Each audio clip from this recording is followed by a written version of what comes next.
Hello, everyone, and thank you for joining episode 16 of the ACKS Imperial Imprint actual play campaign, the Grey Brotherhood.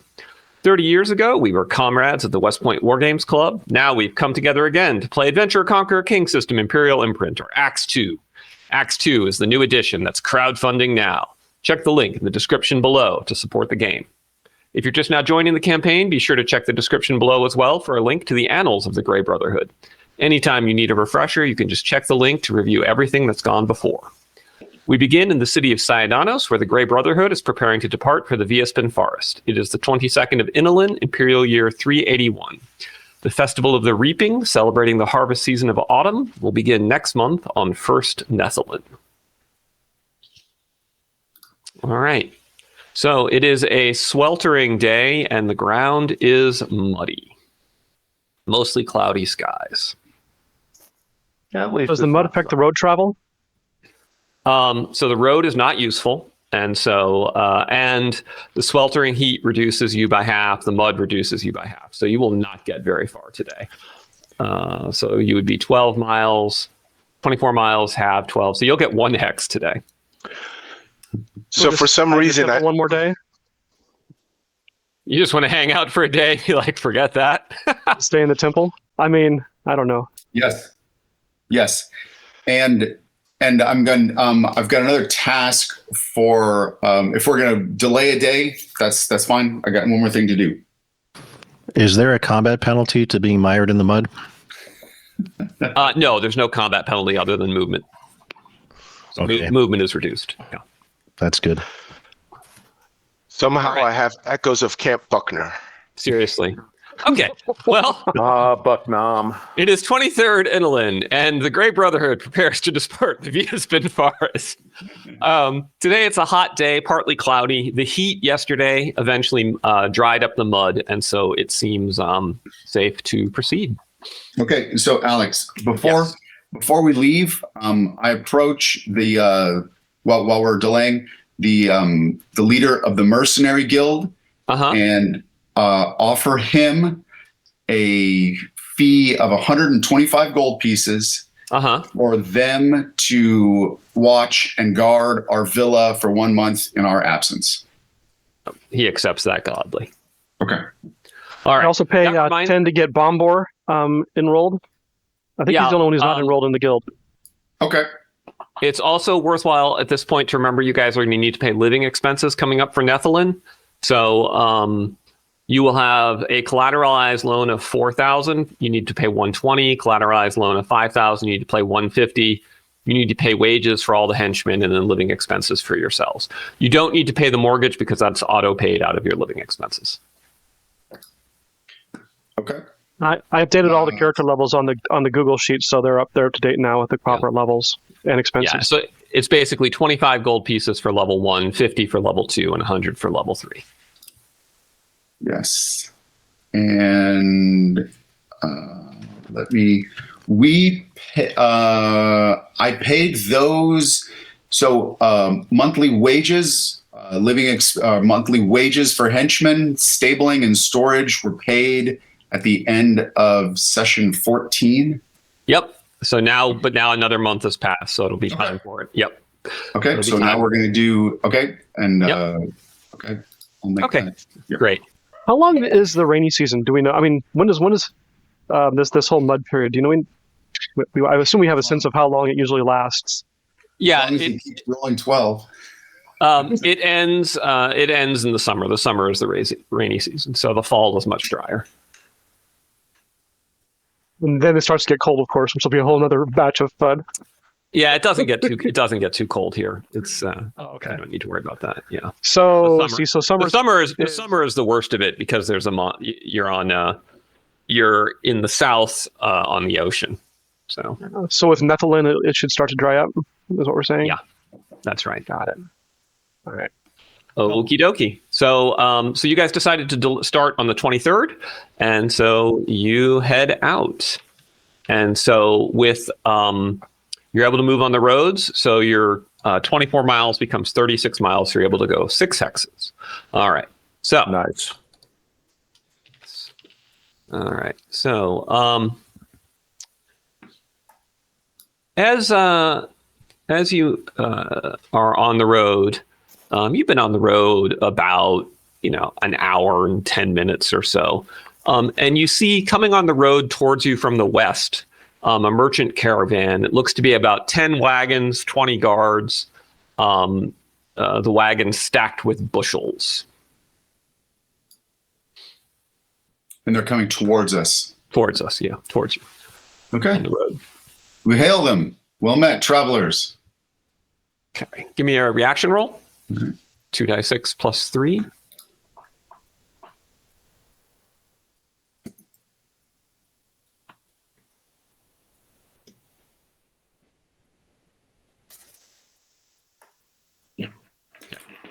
So you got all right. So the merchants come up short, and the guards trot forward on their war horses to eyeball you. The lead venturer comes forth and says, "Well met. We're heading west with wagon loads of grain and vegetables in preparation for distribution of bread to the urbanites for the festival. And you?" We're headed towards the border forts, Turostem. You don't intend to celebrate at the border forts, do you? Saidanos will be a much better place. I'm sure. Any news from the forts? None to speak of. Well, safe travels. All right. So, you guys continue on your route, and here and there, there's still some patches of mud, and because of the good fortune of that, let's see. Let me just roll the die here and see what happens.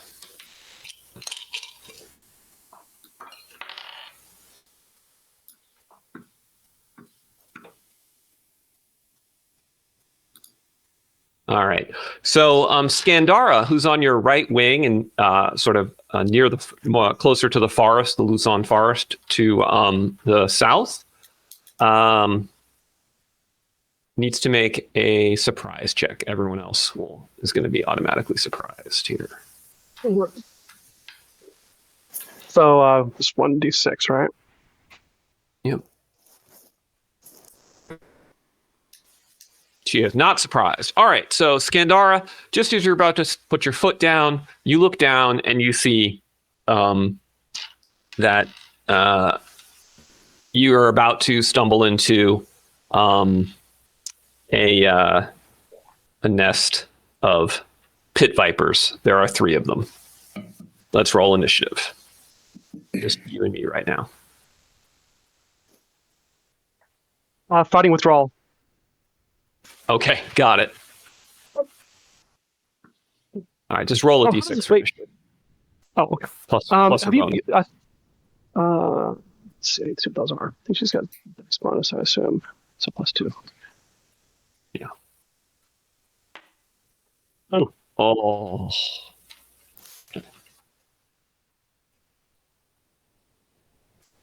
right. So I'm going to see how the pit vipers feel about her proximity to you. Roll 2d6 for their reactions.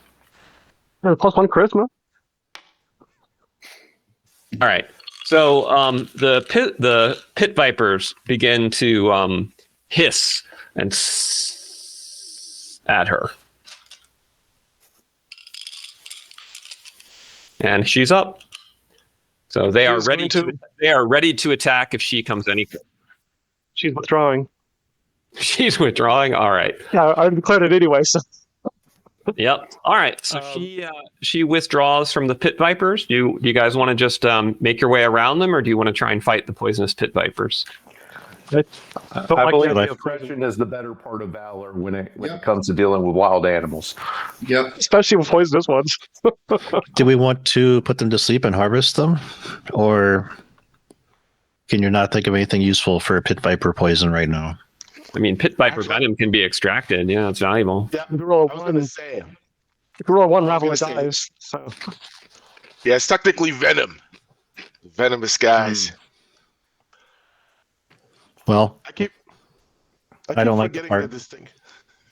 I keep forgetting the distinction between the two, but I know there is one. Venom, yeah. Poison is a defense that's on your skin. So a poisonous frog is a frog that if you touch it, you get poisoned. A venomous frog is if it bites you, you get poisoned. To Alex, you listen. Much truth have he. Anyway, what did you guys decide? Yeah, let's put them to sleep and stick them in a metamphora and sell them in town. Can we just keep them intact in the metamphora, or do we have to harvest them here? Nope, you can just keep them intact. Yeah. Will they still be asleep when we go to reach and take them out? Well, you'll need to break their necks or something. Yeah. I think that sounds safer than risking Ravela having some horrendous accident, because you know how well we roll. Yeah, right. Exactly. I'm going to say that we put them to sleep, put them in one of the containers. We got plenty, and then we just sell them in town and be done with it. Okay, Tyrenius will concentrate and then put them to sleep. Well, okay. Make sure that we label the container that we put them in, please. And that we do not attempt to put anything else in there while they're in there. All right, so they are put to sleep, and you guys have no problem dispatching them cleanly and storing them in metamphora. So you continue on your way down the road. Good call, Willie, on that one. Thank you. All right, so at this point, you know, you've been traveling about half a day, and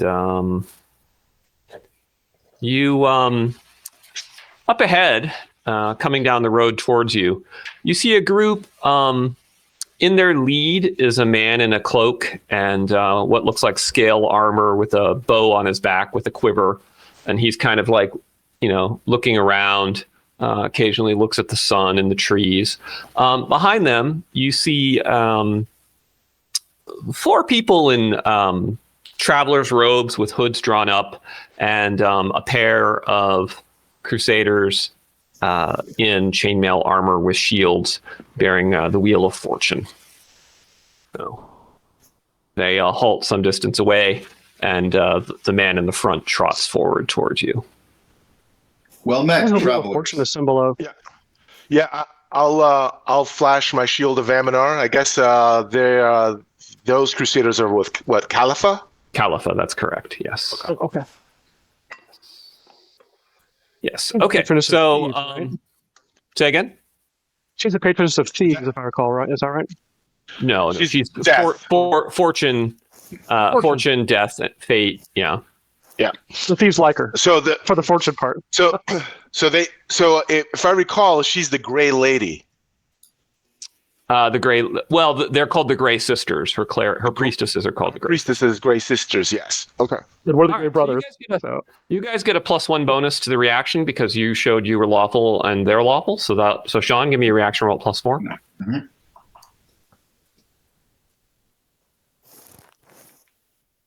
I think +4. Yep, +1. Oof. Okay. So the explorer says, any trouble on the road behind you? We're heading west to make offerings of thanks to Califa on the Festival of Reaping. Apparently they've had some good fortune. It's my job to get them there safely on their pilgrimage. We've encountered only travelers and some snakes, but nothing else. Did you take care of the snake problem, or are they still up there? No, we did. Yep. Pit vipers. Thank you. Well, good travels to you. Same to you. Right. You guys continue your trip. It's now been about 6 hours of travel. And to the north, you see some commoners are gathering firewood from small groves of trees nearby. Probably for the festival. Perhaps for the festival, perhaps to drive off the undead coming out of the Lucerne forest. Yeah, maybe so. Right. Grave concerns of the forest. Do you want to stop and talk to them, or just drive on? I think we can hail them from a distance and and show friendly, but I think we can continue to move on. All right, so they wave their hands back, and you guys continue to move on. No problem. All right. Okay. So, as you get here on the road, so it's getting to be late in the day. The sun is westering. Shadows are long. There's a hill to the south, and then beyond that is the the beginnings of the Lusawan Forest, and you hear terrible sounds of screaming coming from the far side of the hill. Ah! Ah! Do they sound human, and do they sound multiples? I mean, sounds human-ish. Ah! Ah! Hold on. Human-ish. You probably should render aid. I mean, Wait. unless you think it's a siren of some sort. I offer a prayer to Aminar, an augury, to foresee whether a particular action is likely to bring about a good or bad result. Okay, so Aminar, should we go and help that which cries out in pain? Will it bear a good result if we do so? Okay, so when you cast the augury, a falcon suddenly takes flight from the trees and passes overhead, and being a bird of prey and holy to Aminar, you take that as a sign of weal.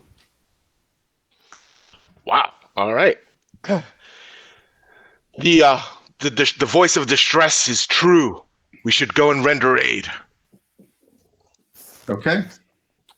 All right, so maintaining marching order, but basically kind of going to go over the hill. Yes, and so with that, both Bombor and Mandonio start donning their armor. Okay, so so they're Raymond and Higlak dismount probably. Indeed, we do. They don't. all right. Well, it's going to take him a while to don his armar. So We're not going to wait for them. I see. They're just going to wait. Okay, Yeah. so you guys dismount, and the first one over the hill is Andravis with Zelicus, and he gazes down upon a flock of goats, about 30 goats with 7 or 8 juvenile and baby goats, and the juvenile and baby goats are quite feisty and go, ah! Ah! And when they see the dog and you, the baby goats come running up to see if you have any food, and you are overwhelmed by cuteness and feel a sense of weal. So now we have goats that we can herd if we want. They're worth money. So Do they belong to somebody? I mean, is there They probably belong to somebody, yes. Oh, do they? Okay. Oh, yeah. I guess are they marked? I guess. No, they're not marked. Okay. There's no sign of any herder at the moment. Nope, no sign of any herder. Ah! Says one of the goats. Are you guys going to give them any food? Oh my goodness! Sure. Yeah. All right. Why not? I give them a little bit. So It is a good sign of Aminar. the moment you start giving them food, all of the other goats come over, and it soon turns into like a goat stampede of them shoving and pushing each other, all trying to get food. And some of the goats jump on top of the other goats. The baby goats jump on top of the larger goats to try and get like a higher position. And Jenna is overcome with the cuteness and starts breaking out her rations, and she's giving them bread. And Ravilla is petting the belly of one of the goats. It's all very charming. Okay. I wonder if there's I guess they're used to humans. Yeah, they're obviously shepherd goats of some point. That just the shepherd might be off taking a piss or something. There's got to be a Navy joke in here somewhere, but I'm not seeing one. I mean, hungry goats. There's so many places we could go with this. Well, there were some goat nappings I remember back in the day. around Army Navy time. So Indeed, there were. Piraeus says, this is a sign from Aminar that we are the greatest of all time.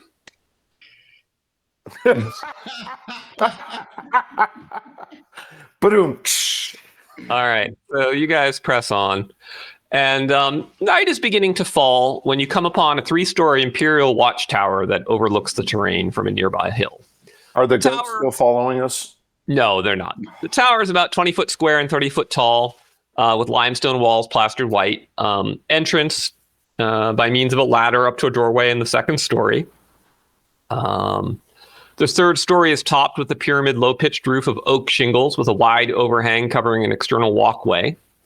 And up on that walkway, you see a pair of men. They're wearing the armigers' tunics and red cloaks of Aran legionaries, but they are not wearing their armor, and they look kind of shaggy and unkempt.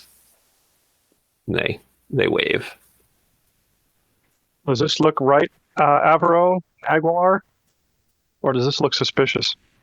Avro says, their commanding officer should be crucified for allowing that level of slovenly discipline. They're not even in armor, and they haven't shaved. They must be deserters. Do y'all recognize them? No, but there's a lot of legionaries in the borderlands, so it doesn't mean anything. I say we hail them and move past. Okay. All right. So as you guys, they hail you back and they say, travelers, you're welcome to encamp here for the security of the Aran legions. We'll look after you tonight, and you can enjoy a good night's rest. This feels like a trap. Yeah, it sure does. Admiral Akbar is chiming into my ear right this moment. It's a trap. Admiral Akbarius. Tyrannus is still enjoying the thought of having shelter for the night so close to this forest. But do you think there's a bunch more hiding in there that are going to overwhelm us? Or they'll kill us when we're sleeping. Well, we kill them first.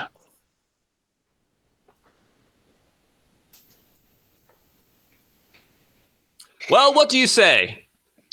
It's getting late. Come on over and have some rest. I say let's move on, and if we get our tasks, we're in a hurry. Are you sure? We'd love to have you for dinner. But Nope, we keep going. Nope. Okay. Now we're going to have to watch for a threat coming up from behind if we don't I'm let gonna- space be. No, I'm going to note that location on my map. yeah, So when we get to We'll turn note 10, that we can location. notify the legate. yeah, and let's make sure Horace and Mandonio, or whoever is on our rear, that they are definitely keeping their eyes open for anything coming from behind. Yep. All right. Makes sense. All right. So let me see here.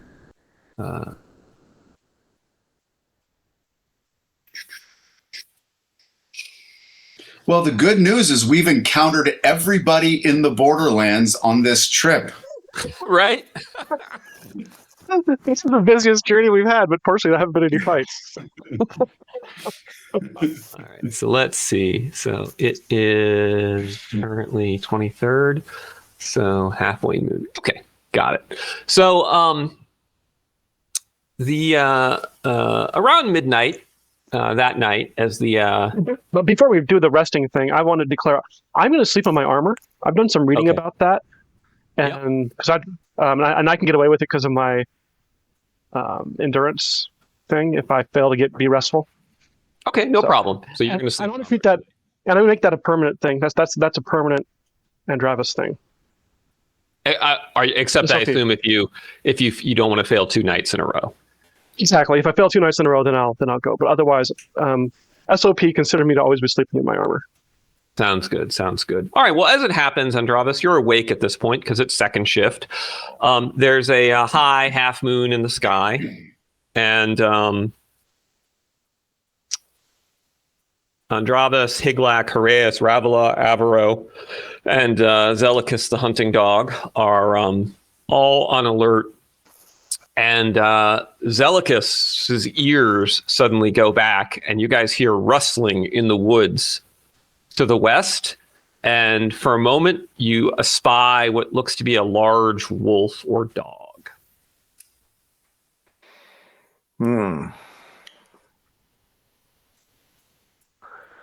I'll quietly begin waking the rest of the company. I'll keep an eye on it, just in case it's more than a dog. Right, and I'll draw my bow. All right, you draw your bow. The mules seem very uneasy as well. They're their ears are folding back and okay. So you're waking everyone, and there is a large howl suddenly interrupts. And then there is the sound of many padded feet running off away from you to the west. Padded as in pause or padded as in pause? Okay, just making sure, someone quietly sneaking up on us that just got scared away by a big wolf. Okay, so stand down. Did we just intimidate the wolves to run off? You're not sure? Those are some mighty intelligent wolves. Yeah. Yeah. They might we argue be the Lucerne where- Forest. Yeah. Where might be the They wolves? where? They might be where? Or might they be wind wolves? I mean, you got to watch out for the wind wolves too. You never know when they're going to show up. So, the rest of the night passes uneventfully. Jonathan, roll to see if you get any fatigue from sleeping in your armor. It's going to be 20, right? Yep. And I do. All right, you do, because it's less than your encumbrance in stone. So, yeah. So tomorrow night you won't sleep in your armor. But okay. I'll do 2 nights in a row because I have +1 con. Okay. So you can do 2 nights in a row. Yep. Good. All right. So next day, it's 23rd or 24th of Inalin, and you wake up to the sound of thunder, and it's a foul day because it's simultaneously managing to be sweltering hot and humid, as well as with heavy monsoon rains punctuating the day. And it is clear that the roads are going to be muddied very soon today. Well, let's try to make as much progress as we can. Yeah. Okay. No sense laying up for the time. We're just going to get more wet and miserable. Yeah. And also, if we can get away from that Lucerne Forest, it might be a little bit safer. Yeah. Yeah. All right. So today, just for the purposes of our listeners who are interested in what the rules are. So today, the weather conditions are sweltering, rainy, and muddy. So sweltering, you have your expedition speed halved, and anyone in heavy armor must make a death saving throw each hour or become fatigued. And your water rations are increased by 25%, but that's no issue because you're in an area with abundant water. Because it is rainy, you have a -2 penalty to missile attacks. Missile maximum visibility distance drops to half range. The earthen road provides no benefit. Land surveying, navigation, and searching proficiency suffer -2. Foraging for firewood is -4. Tracking proficiency is -4 per hour. And because it is muddy, you have your speeds halved for all purposes except on paved roads. Okay. So does the missile bonus also apply to magic? Or the missile penalty? No, it doesn't. Magic don't care. Very nice. All right. So you're not able to make it too far today. In fact, you're only able to make it about 6 hours in the sweltering rain. And you've been traveling about half the day. And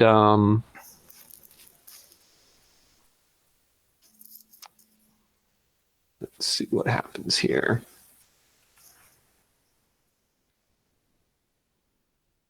I had a feeling my 4-day trip was an optimistic estimate. I have to make a note to show the map that you made. This is a good spot to jump All right. to it.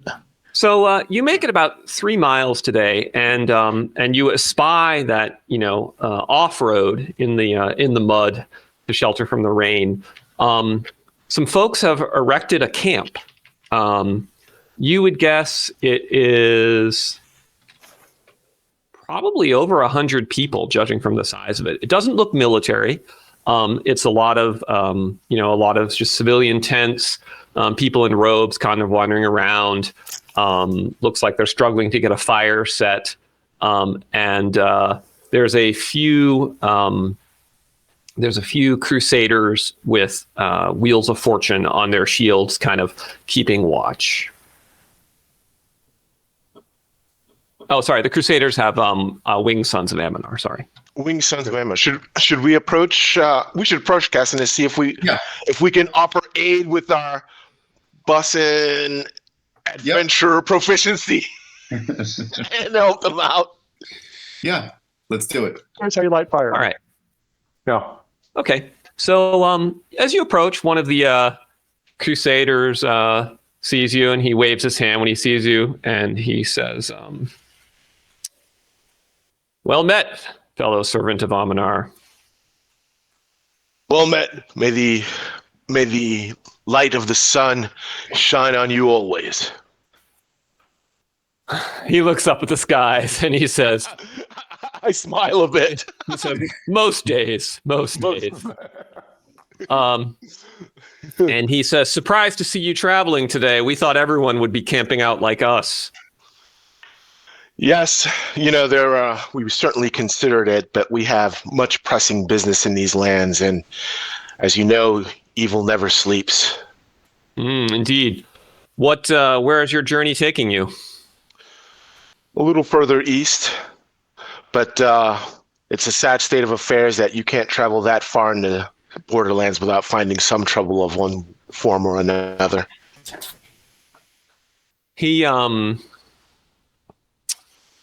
says, we're going to be leaving the borderlands.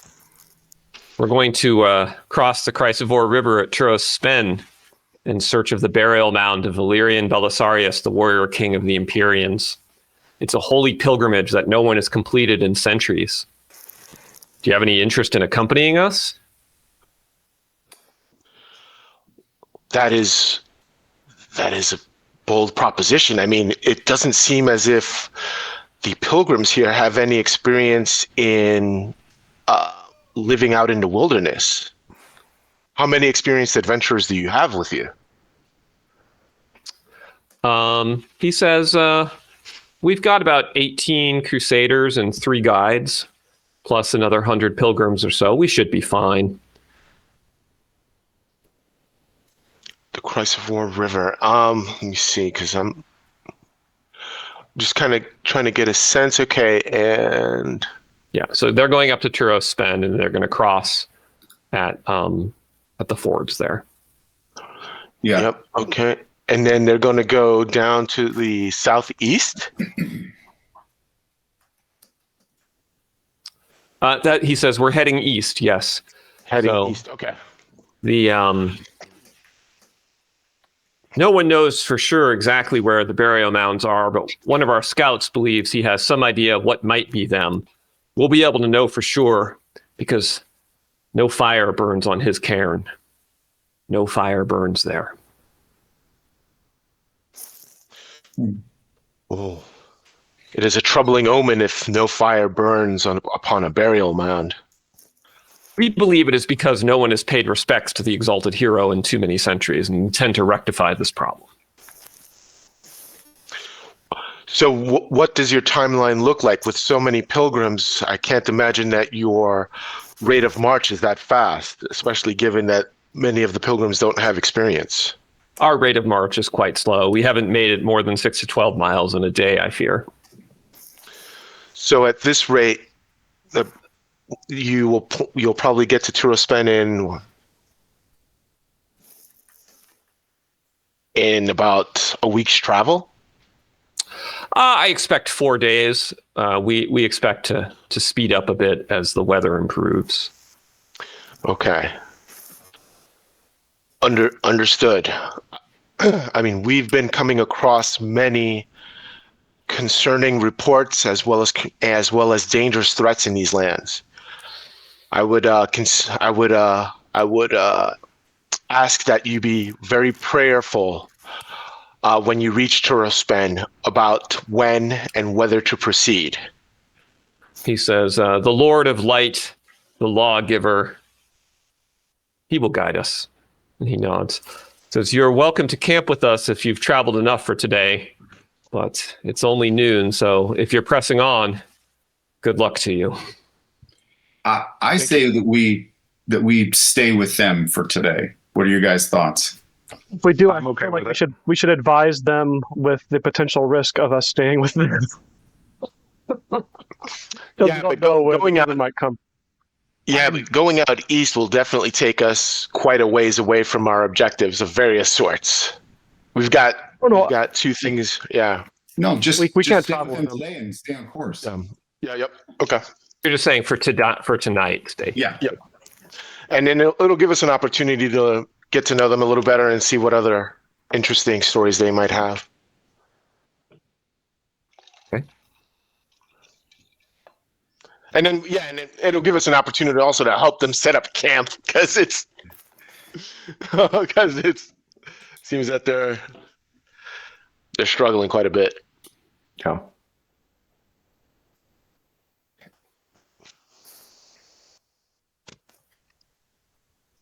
I'm down. Cool story. But it'd be neat to check on them at some point, but we're pretty busy.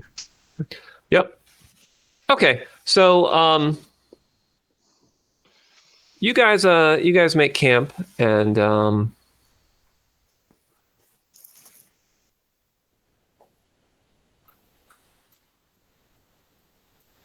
It's a lot of mules.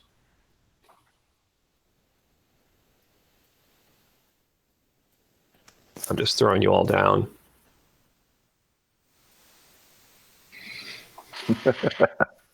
Foreshadowing. Yeah. When there's a map prepared. There's initiative in our future. Yes. Yeah, like I said though, I mean, I think we should let these paladins know that we are demon hunting. Yeah, and let's create a defense plan with them. Say, hey, we'll help you guys set up. All right, so so the Crusader that you're talking to, he says if it's true that you're being hunted in this way, then perhaps it would be best if you just camped a little ways. I don't want to spook the pilgrims, and they would be prey to such a creature all too easily. He says there's a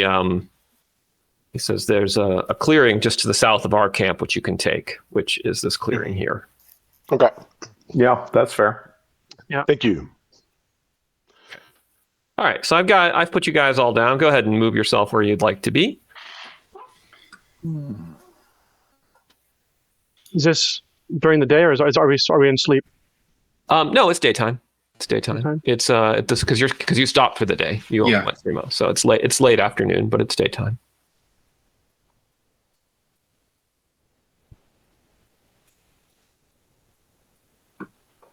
Looks like the main entrance point is from the south, so we probably should have a scout up in the tree. I'll put Scandara. Keep an eye on that. And Higlak and Bombor will hold the line here. All right, so you guys are going to be on a watch there. Okay. I don't seem to be able to move Scandara. Oh, yep. Really? Yeah, she's not moving for me. All right, it's probably a permission issue. I'll fix it. By the way, guys, next time we run into a group of potential bandits like we did last time, I've got something for that. It looks like. All right, so Jonathan, you should be able to move Scandara now. Well, I'm also seeing 2 Scandaras, by the way. Are you? Oh, yeah, me too. Okay, well, let me delete one of them. There we go. There's also an extra Jenna. If you could delete one of the Jennas. Oh, there is. Okay. Where's the Still can't extra move Jenna? Scandara. They're right next to each other. Oh, no, that's Revilla, I think, isn't it? Yeah, Revilla is next to Jenna. Oh, there's one by the. But there are two Jenna Bales. Okay, Scandara should move now, Jonathan. Go ahead.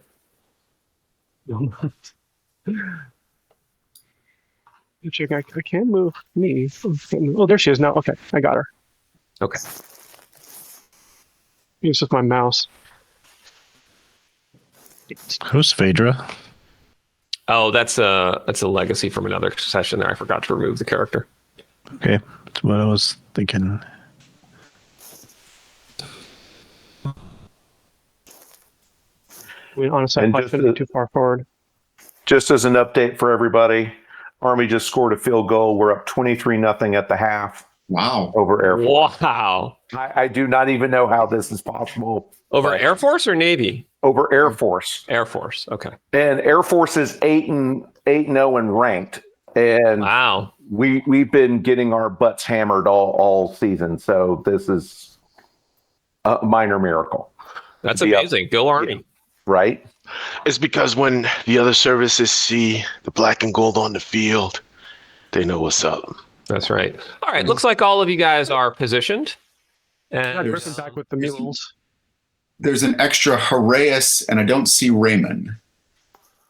No, Raymond's on the map. I'm on the Raymond's south. up here at the top. Oh, okay. I got you. To drop back to form the line with this Haraeus. I'm putting Haraeus down again. Okay, thanks. Okay, there you go. Wherever you want. We're like Aguilar and Avro where they are, or do we want to put maybe somebody on the left? Maybe Avro on the left. I can't move him either, or maybe it's. I'll move Haraeus over onto the right. Let's move Mandonio over there as well. Yep. Okay. So to be clear, it's terrible rain. So you guys are quite miserable. You're literally standing in rain and mud with your cloaks pulled up, on guard, and it sucks. Okay. All right. So the hours tick by and the sun is just beginning to set.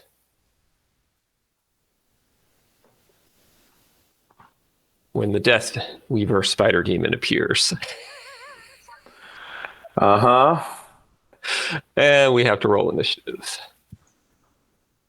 How do you want to handle things like this when we know that there's a high potential? Like, are we able to have declared a spell, or no, you wouldn't have been assuming we're not. You're not able to declare. You can declare a spell at the start of the initiative, yeah. Okay. Yeah, you're not surprised. So you can declare a spell at the start of the initiative. So if you want to declare a spell.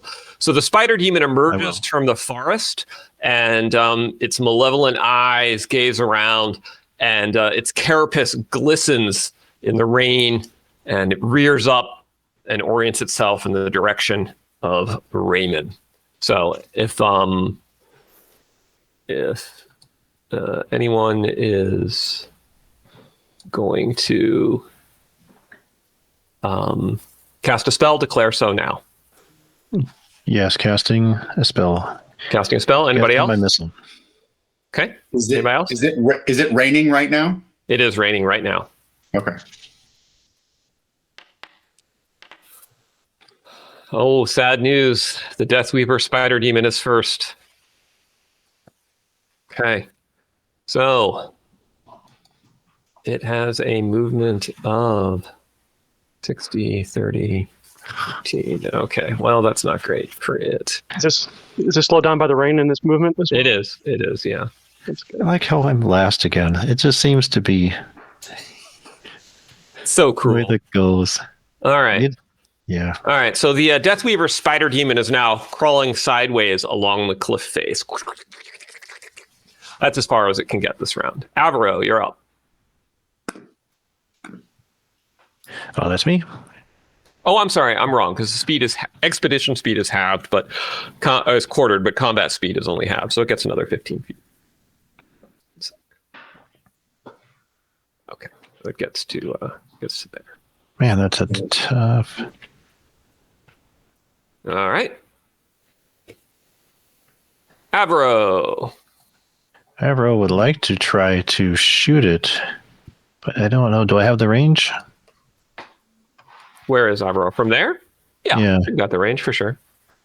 It's would be 47 feet, so it'd count as 90 feet. You're still at well within range. All right. What's the penalty for the rain? -2. -2.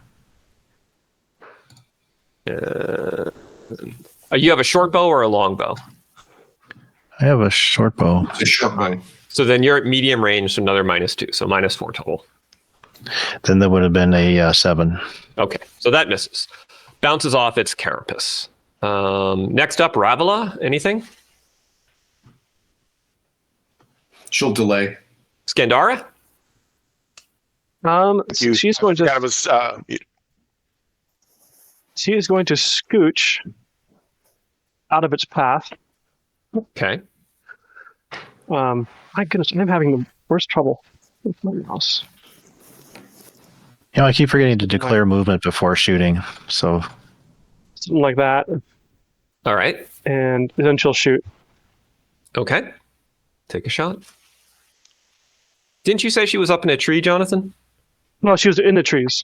Oh, I didn't mean in the up in trees. it. Okay, Yeah. got it. No, it's all good. Okay, great. So take a shot. Well, that would be She's at pretty -2. cool.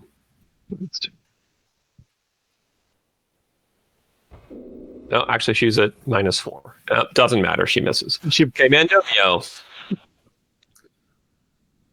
Mandonio is going to full move to the south. Okay, so you can only go half speed, Mandonio. So Yeah. 60 feet. Andravis. I'm going to sidle the other direction. Towards Ravila. Something like that. Okay, How far can I move? That's 20. 20 feet is all you can move because 40 feet would be your combat move normally. All right. And I will shoot. Okay. And I will shoot a silver arrow. Ooh. -2 also, correct? Oh, okay. Man, every time this thing shows up, you guys roll like hell. Okay, Bombor Breath. All right. Just from clarification, since I missed, how this went down last time after cutting out, was it better for us to get the heck away from Raymond or to stand in the demon's way? It attacks everything in its path to get to Raymond. The best way to do is to put Raymond on full defense, and everybody creates a funnel leading up to him. Gotcha. Yep. So Bomber Breath is going to step back, away. Well, closer, actually. How far can he move in this weather? All of you guys are in what? You've all put yourself Plate mail? in. No, you said you were moving. All right, you wanted to suit up in a plate mail? Then you can go 10 feet in this weather. 10 feet? That's fine. All right, so he moves, and he's going to shoot with longbow, or short bow, rather. Okay. -4. Hey, it's better than not. Yeah, totally. Come on, let's see if dwarves make good archers. Nope, not today. Not today. Okay. Well, what can you do? All right. Hunting dog. what's up, dog? Hunting dog is. I would call the hunting dog to me. I don't think I want him fighting this. He's not going to do much good against a spider. Maybe we'll stick him in later, but for right now, yeah, just have him come up next to me. Oh, weird. He's not moving, so I don't know why. Huh. All right. Well, I will just put down a new hunting dog for you. There we go. Okay.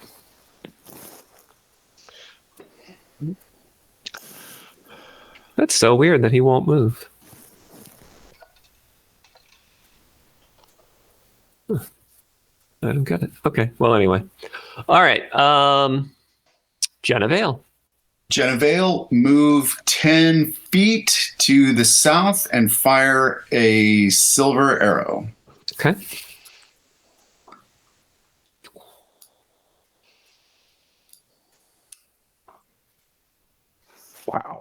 Wow. It's 5 rolls Okay, in a row below Captain. 10. Yep. I did. Wow. We're getting better though. That was a better roll than last time.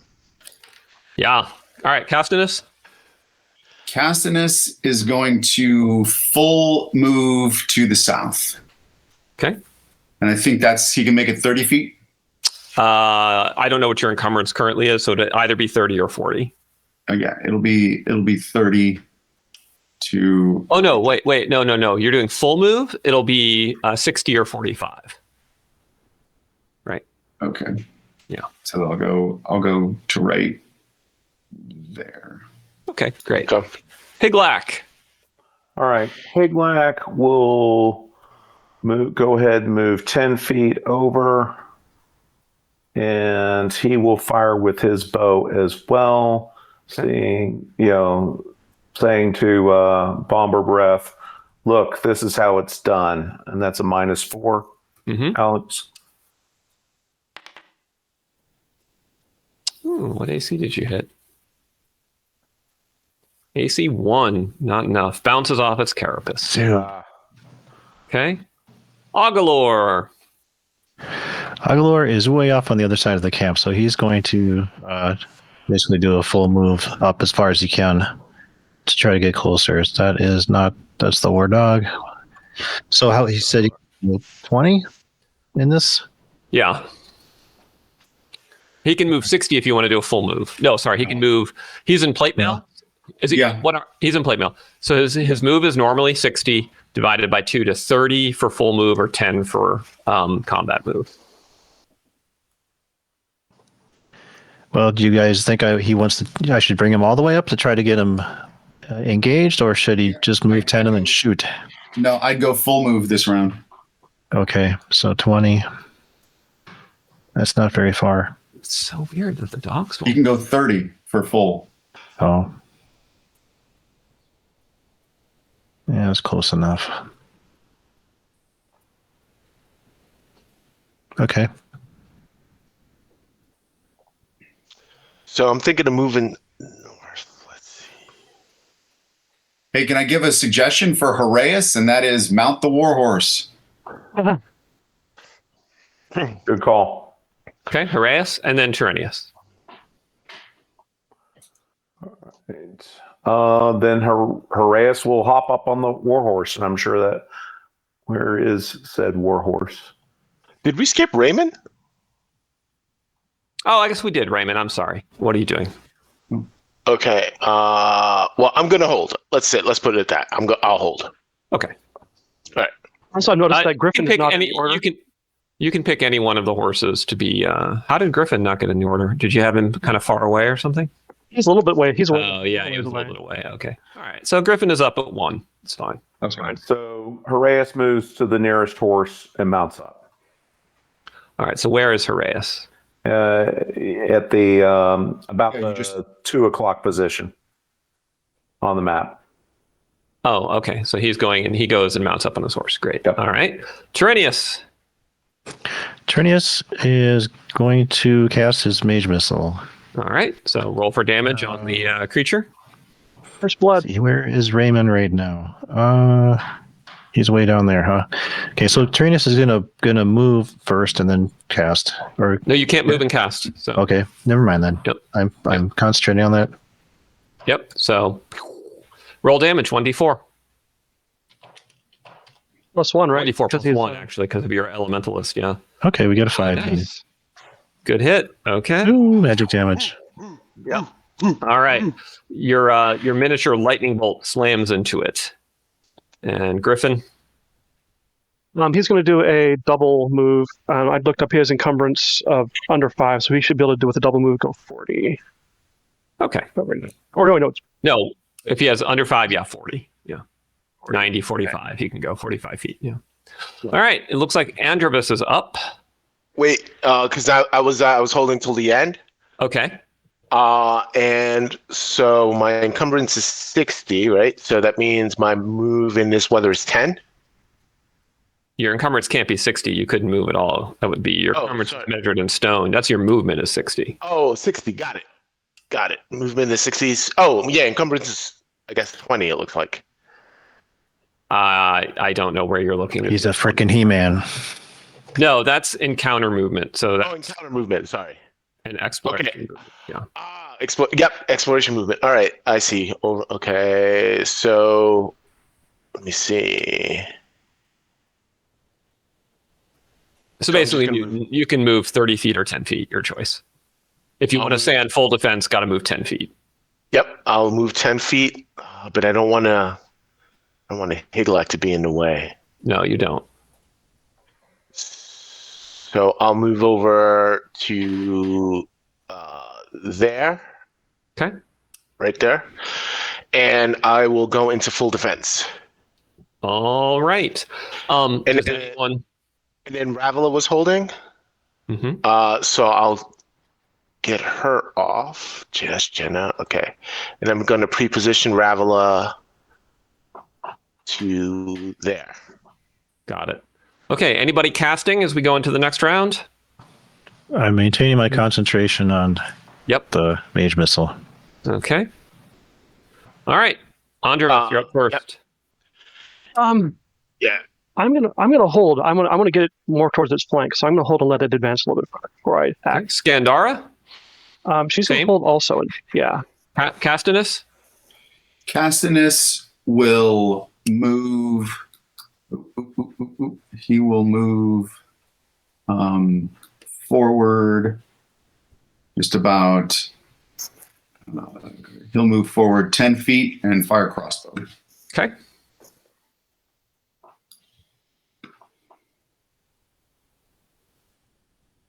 So you are just at -2.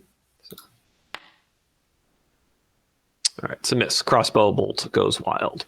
Bombor. Bombor is going to go ahead and move another 10 feet closer to the spider demon. And he is going to fire his short bow. All right, he's now in short. He's now in. No, he's actually still in long range because it's 80 feet. So still still medium range. So -4. All right. Miss.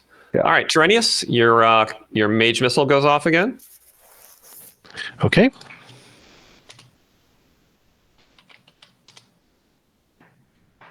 Three more points. All right. Hey, Boom. every point matters, man. Another blast of lightning into it. Okay. Horaeus. That's beautiful. He never misses. Horaeus, being all mounted up here, is how far can he move on the horse? So he's on a medium war horse. It can move 180. So it can move 90 feet on a charge, or it could move 30 feet if not a charge. Okay. I'm going to go ahead because the spider demon's up on a wall. It is, yeah. All right. Why don't you use this turn and creep up on him and like attack him, charge him from the rear next turn as he moves closer. Yeah. And you can, by the way, you can run instead of charge. Like you don't have to hit him with a run speed. All right. So I can do like a 90 feet movement. Or you can do 2 30-foot movements if you want to, not go in a straight line. Okay. I see what you're saying. 2 30-foot movements. Mm-hmm. And let's see. Because I got to go around the stuff. There's a lot of stuff in the way. There is. Well, if you go there, then you can probably charge it from the flank next time. Go here. There, you can probably charge it from the rear. Yeah. Yeah. No. If you take that northern position, you can charge it from the flank. All right. Let's a hectic battle Once in it the comes rain down where you can barely and is hear each engaged other. with me. So make a decision, Peglak. Let's make sure there's not friendlies, blocking the charge. Yeah, you don't have mobile phones to talk to each other about the best positioning. So make your Fair decision. point. All right. Done? Done. Okay. Mandonio. Mandonio is full move up next to Castinus. Okay. Higlak. All right. Higlak is going to move another 10 feet closer, and he is going to fire with his short bow. He's still at medium range. Right. And miss. Okay. That's Revilla. Revilla is going to creep up a little closer to, hold on, me to right there, and then hold on, let me just check something here. So that's about 20 feet there. So actually, she'll get just a little there. Okay. Okay. So since by moving on the side of the cliff face, it's avoiding the mud, so the spider demon is able to move faster. And I'm on full defense. And it gets to there. Okay. Raymond's on full defense. Avaro, Jenna, Agalor, Griffin, and anyone else who's on hold. Go ahead. Let me go off of hold because I'm shooting, unless somebody Okay. plans on charging. So I'm going to move Andravis behind the spider. Okay. So you get +2 to hit, and you no longer have the range penalty. So, and yeah, so you're minus 2 for the range still. So it comes Or out is that- even. Oops. Almost just typed it in, which would have been dumb. Okay. Silver. Whoa! Okay, that's a hit. 6. That is a good hit. All right, that arrow pierces into its carapace, and a spray of demon ichor splurts out. Okay. Who else? Skandara is also going to move. Let's see. Her move is, let's see, what's her encumbrance? Her encumbrance is 4, so she can go 20 feet, 40 feet. No, but it's half of Combat? 20. Her encumbrance, she can go 120 feet on a run or 40 feet on a combat move. She can actually But get how? behind it. Yeah, so at 20 feet, she can just get behind it and backstab it. It's not engaged, so she won't be able to backstab it, because if Whoa. you're not engaged by someone else, you can always just turn around and face. Oh, okay. Got it. So just wait until it's engaged with me. Yeah, so in that case, she'll just side a little bit closer and Yeah. shoot. Okay. Silver arrow. Yep. -2 for her. Nope, she's at even because she is attacking from the flank. And all right, but it's a miss. Okay. All right, Jenna Vale, Agolor, Griffin, anybody else? Yeah, Jenna's going to move up 10 feet and fire. Okay.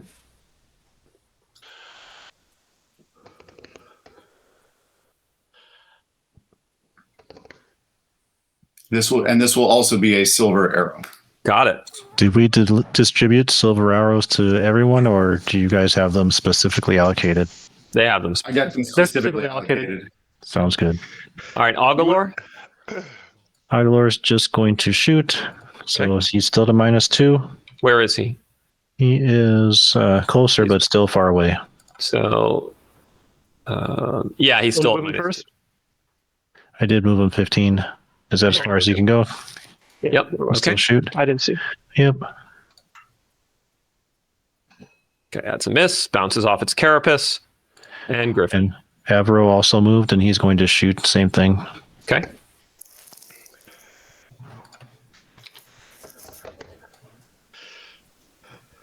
Nope. All right. And do we have I'm anything gonna- for Mr. Griffin Russell? Okay, Griffin's double moving. And he's just going to come up. He's just going to follow the spider a little bit. Something like that. Hold on. I'm gonna, and the war dog is just gonna move up next to Castinus. I think he got dropped from the rolls. Oh, did he? Okay. Yep, he did. And don't get too fast there, Alex, because I'm gonna cast the next turn. You're casting? Okay. Well, not me, not me, but Ravila is. Okay. Perfect. Well, I'm telling I'm telling the hunting dog to follow Griffin. Okay. Got it. All right. So the Deathweaver Spider Demon is up first. It continues to move along the cliff face to here.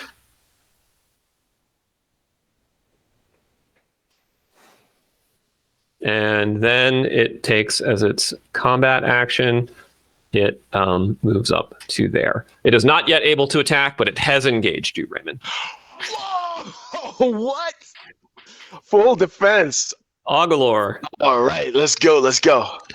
Aguilar's going to run forward. The arrows are just not working. Okay. You can't shoot in the melee now either. Yeah, Andrevith? I'm going to Only shoot. precise shooting. I'm going to shoot the spider. I should now be ambushing because it's my second round out of its line of sight. Okay. So you're going to get +4 to hit, -4 for precise shooting, -2 for the rain, so -2. And a silver arrow again. Okay. Oh! All right. Avro, Jenna. I mean, you guys can all just basically go in whatever order you like. Avro's running in. Okay. 30 again. Does the mage missile get affected by the melee? No, it does not at all. Always hits. Nice. So clutch. That's really nice. Then It's because Jenna moved. he's pushing the Glock sideways. That's why. That's right. So if you just want to roll for damage for that, you can go ahead and roll for that, Billy. Jenna moved up. We'll fire a normal arrow. Okay.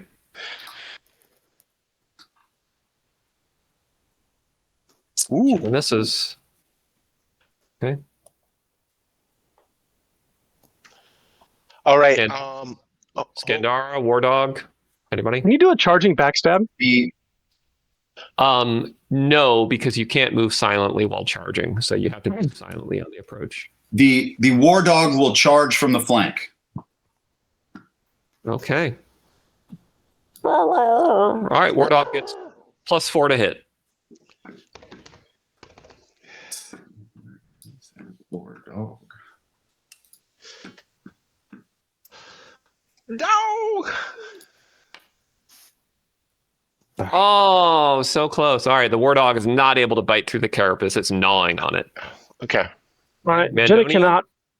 Jenna's. I'm sorry, Skandara. Skandara is just shy of being able to just walk and backstab, so she's going to charge and just use a normal charge instead of the backstab technique. Okay. Get the melee. So she charges into melee, dropping her bow. What's the plus for that? Did you say +4? Be +2 for charge, +2 for rear, so +4.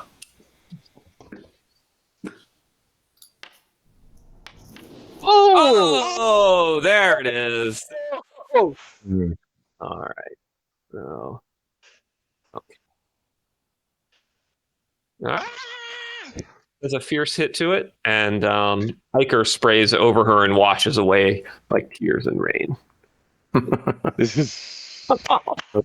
Andonio, Haraeus. Mendonio will delay. Okay.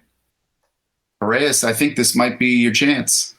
Can he make it in 90 feet? Let's find out. He can straight line. He can make 90 feet. Let's see here. Because you got to be able to. Yep. Yeah. No problem. He can charge. All right. He charges. Okay. Does he have a lance? He does. Oh. These are like, hey man, we got to So you get get to the land. +2 to hit from the flank, +2 to hit from a charge, so +4. Oh, come on.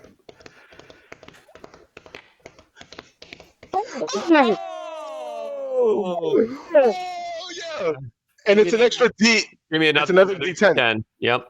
Another D10. Yep.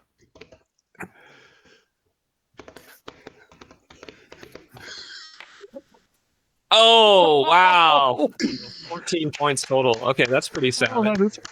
Oh, Cavalry has arrived, literally. So the Deathweaver spider reels under your onslaught. Part of its carapace cracks. There's a spray of ichor. Oh, all right. Okay. Who's out? Who else is up? Ravila will cast word of. Well, she was casting actually. Word of command. Okay. Halt, foul creature of darkness! Move not! All right, let's see. It resists the spell. Oh, all right. Okay. All right. Castinus? Cassinus is going to just close. He doesn't have precise shooting. Bombard and Close and draw military roll, but not throw it yet. Yep. Yeah. And Raymond, since we passed over him, he's going on full defense. He already was, so you're just maintaining it. Yeah. Maintaining All right, it. Yeah. So Higlak is going to go at Bomber's first. Never mind. Bomber doesn't really have a spot that he could move into. No, not on this side, unless you want to be in the front of the spider. You can't fit over here? Not really, not with Skindar. And Bombor uses a great axe, so no. Yeah, no. Well, no, he uses a hand axe or a one hand. Yeah, there's still no room, you can see. All right, so he's going to run. Okay. What's his running distance, Alex? 30 feet. 30 feet. So he's going to run to here. Okay. And then he'll basically next turn move around to the other side. Sure. All right, Higlak? All right. Higlak should be able to charge and get on the other, right here. Okay. Yeah. So Higlak, you get +2 to hit for your charge. All right. +2. What's that hit? Wow, hits AC 7 for 11 points. Absolutely savage. Okay. And that's There's a magic, too. weapon to do. Yeah. All right. Wow. So your blade cuts through the carapace like butter, and its flesh sizzles beneath your magical blade. And Iker doesn't even Iker because it's been cauterized. Okay. So Griffin? See, he's going to go up behind Gandara, I guess, since there's not enough room for him on this side. There's really no room for him to go there because there's a cliff. So Oh, okay. So I'll have to go around the other side. So he'll do a double move, I guess. So his, okay. so it's, I have this chart up. He can move 60 feet. 60 feet. Okay. Question: we have the dog still doesn't seem to be in the order. 30. No, 30? the dog's in the order. I see it. War dog. Is- Oh, your the hunting dog. Yeah, I'm sorry. I took the hunting dog out because I thought you Is said it you were 30 feet? keeping him. 30 feet, yeah. Okay, so he'll do 15 there and another. Did I get that right? I thought you were I have keeping two the charts hunting up. dog out of the fight. I've got him back in. Okay. Can he? All right, Vernius. Can he charge? Because since the hunting dog is so tiny, can he charge in? Yeah, I think a hunting dog can fit in there. I will rule that a hunting dog. You can go after Cronius. Go ahead. Cronius can go first. We'll put Right. a hunting dog at the bottom of the order. Concentrate all of his essence. 5. Oh, all right. So the thing rears up to attack Raymond, and then another lightning bolt shoots out from Tyrenius, and the thing explodes in a spratter of Iker. Nice. Oh, brilliant! All right. Oh, Good times. Good times. All right. So many misses. nothing like the last minute. Right. But it's like epic, right? And then it got right up next to Raven, and then right before it's Yeah. See, all right. Well, good tactics overcomes bad rolls. 9 out of 10 times. 9 out of it. But, at least when it really mattered during the big charges, they landed. All right. So we can't the charge. Yeah, like the charges, literally. Yeah. the Wow. most important ones landed. Legitimately, that +2 bonus on the charge helps a lot. I mean, It does. It just leaves you vulnerable. Yeah, because you lose 2 to your AC in exchange for the +2 to hit, but you also charged it on the flank, and the fact that I was its primary target. right. And that was the thing. We knew that it wasn't going to attack us as long as it could attack Raymond. Yeah. Exactly. Yeah. No, exactly. All right. So for that glorious victory, let's get some XP. think Hitchman was pretty close to leveling. Wasn't there one who was close? Yeah, there was. Reyes. I was going to say. So does It this should be close. We need to celebrate this like nobody died. wait a minute? So because so many people are in camp, this counts as civilization? No, you get monster XP right away. Oh. All right, so Haraeus, I believe has maybe leveled up. I'm not sure. Let me take a look here. Paladin. No, he has not. He needs 2,500. I just have it wrong on his sheet. So Okay. Yeah, 2,500. Yeah, in the I just took a look at your revised rulebook version 120 here, and paladins are now D8 hit dice. they are. Yeah. Yeah, that's huge. That's metal. Yeah. That's nice. So basically, the only thing. Well, I shouldn't say the only thing, but they can't use missile weapons of any sort, unlike fighters. That's But right. they have the D8 of a fighter. And they require 500 extra experience points to level. Correct. And they have to be long. Avro level. Right, and they have to be lawful. And I guess level. code of honor. Okay, let's give a roll for Avro. He gets roll 2 die 8 plus 2 for his new hit points. 2 die 8 plus 2, so 18. Hey, 11, cool. 13 hit points. That is a nice amount of hit points for a second level fighter. hey, Alex, I just noticed on the XP that I don't see Bombor on the list. I probably missed him. Okay, so no problem. I'll give him XP. I probably forgot to add him to the party. Yeah. Yeah, no, let's not shortchange him. No. All right. I gave him his XP. I manually signed it. Awesome. Thank you, sir. Just because he's short. His HP. Forever. I thought you just rolled it. I did. He's already a 13. No, he was at 8. I just updated it. Well, that's what I asked. Alex is very fast. Oh, yeah, I already updated it. Yeah. Yeah, never shortchange dwarves.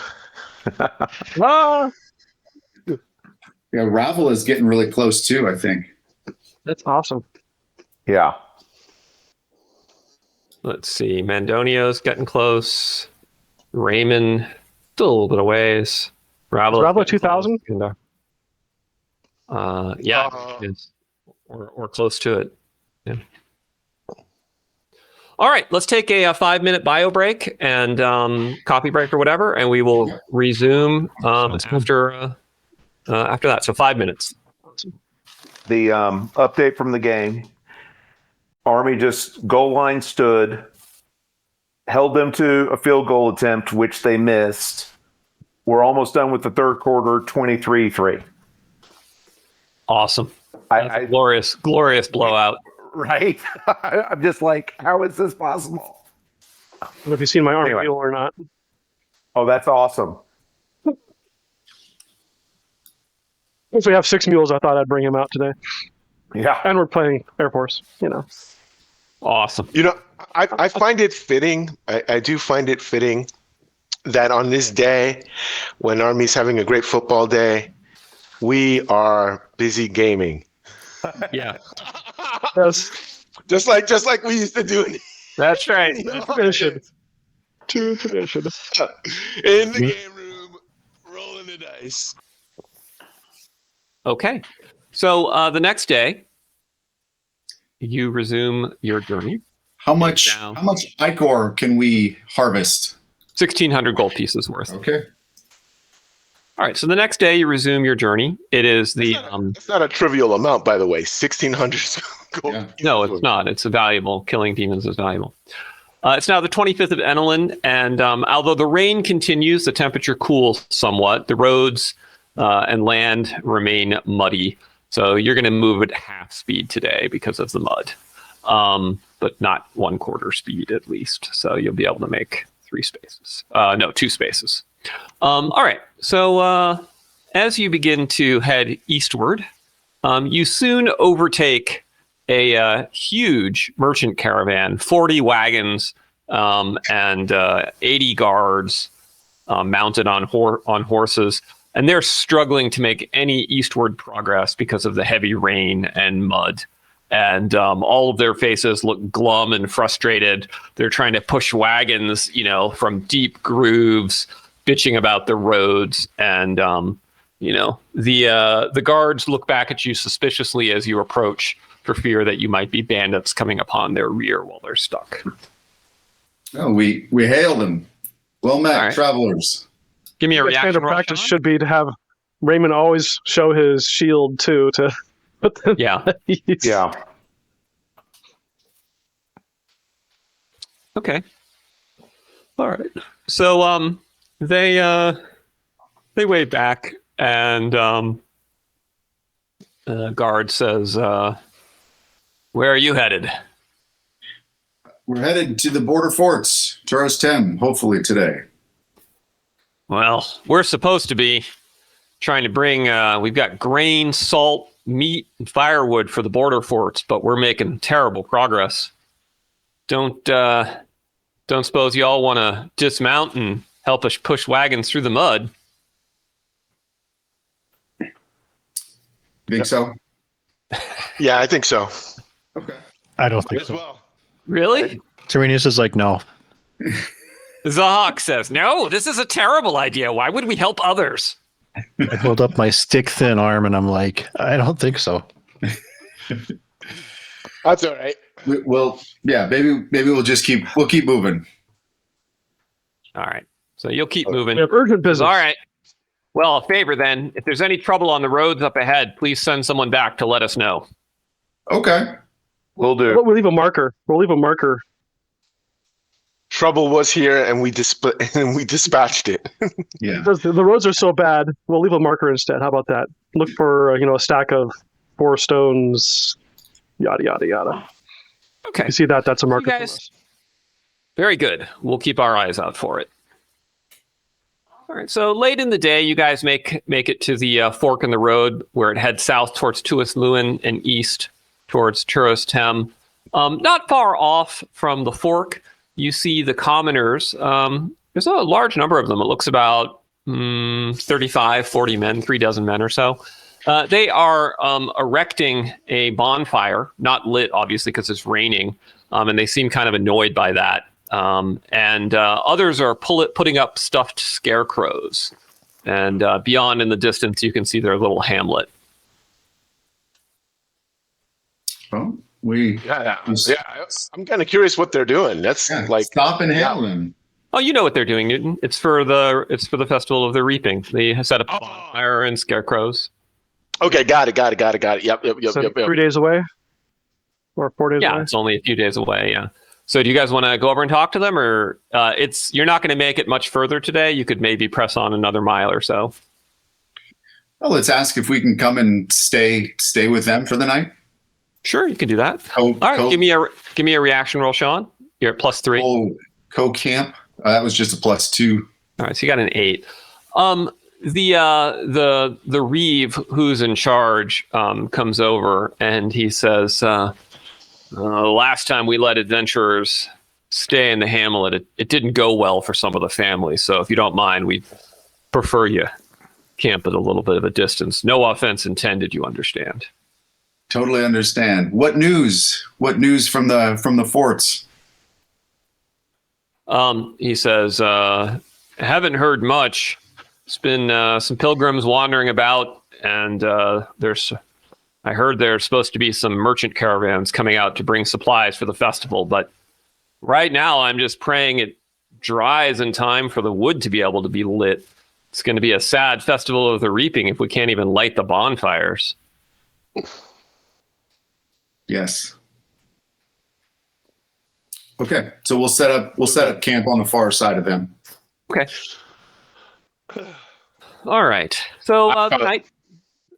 Yep. I will offer prayers so that the light of Vaminar will dry the wood before the festival.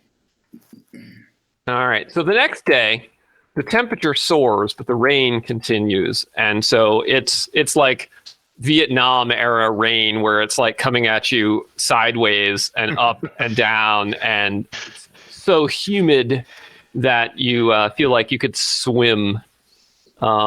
You don't think you'll make more than 6 miles today. Oh my goodness. So much for my It's like 4-day estimate. It was like Oh, like the Why did we decide to go in the monsoon season? Right?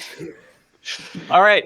So all sorts of you guys see a group of about 12 men, counting carefully 11 men. They're on medium war horses. They've got chainmail armor, lance, sword, and shield. It looks to be of Aran make. They're probably legionaries. They're riding on horses, and despite the foul weather, they seem pretty cheerful.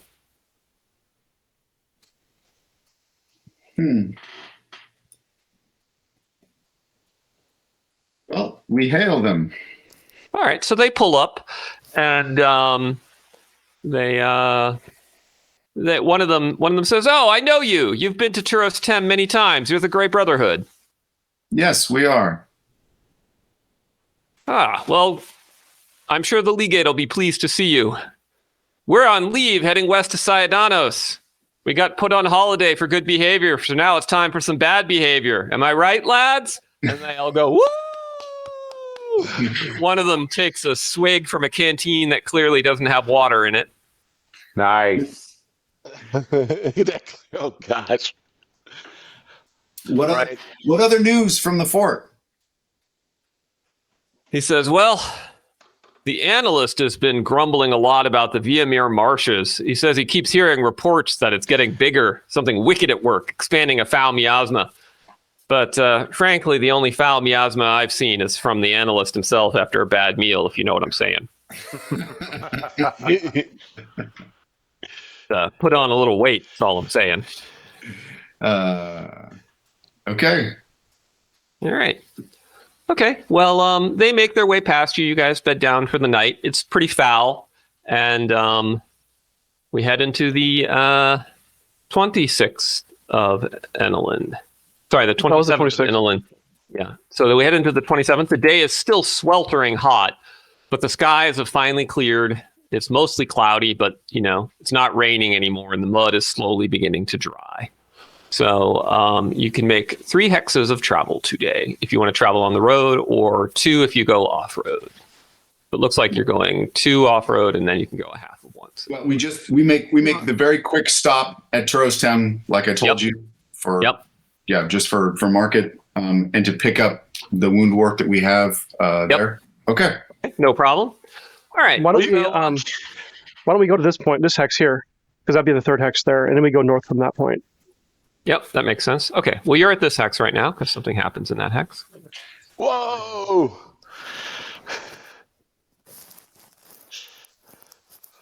Yeah, you guys had a lot of random encounters this time, so it's all good. we met everybody in the borderland. Would have been a random than demon. That's all I gotta say. All right, so you guys are making your way north on the road, and you see trotting towards you a patrol of legionaries, about 18 of them. You're right at the edge of the unbroken line. So where all the watchtowers and palisades are to keep out incursions, and they come trotting towards you and signal you should stop. Yes. Give me a reaction roll, Castinus. Yep. +3. Hail them. No, you're +4. Sorry, because 2 for charisma, 1 for diplomacy, and 1 because they know you're lawful. So +4. Oh, okay, great. Woo! The Grey Brothers are known. All right. So they say, "Hail, Grey Brothers! Good to see you." Hail. What news? Well, we're out in force to make sure the commoners stay safe. A lot of them are heading to the woods to gather firewood for the bonfires, and you just can't be too careful with those woods these days. Which woods? Oh, the Viaspin, of course. What news recently? He says, well, about a week past, we had an explorer come to the fort. He was talking about burial mounds from the time of the Imperial War somewhere to the east. Says some great king is buried there. I don't know. I think he was scouting out for a pilgrimage, but I'm not really sure. Yeah. I see. Okay. What news from the Viaspin? Beastmen, undead, attacks, etc. Just the usual. Yeah. Okay. More beastmen. Fewer bandits, but definitely beastmen. Mostly gnolls. I see. Okay. Thank you. All right. There are so many things to do in this world, aren't there? Right. All sorts of exciting things. I have to say that after we clear the Viaspin here, it might be a good. We might want to consider making a beat for the Imperial, the War Mound, to see if we can beat the pilgrims there and possibly save their lives in advance by clearing the danger before they get there.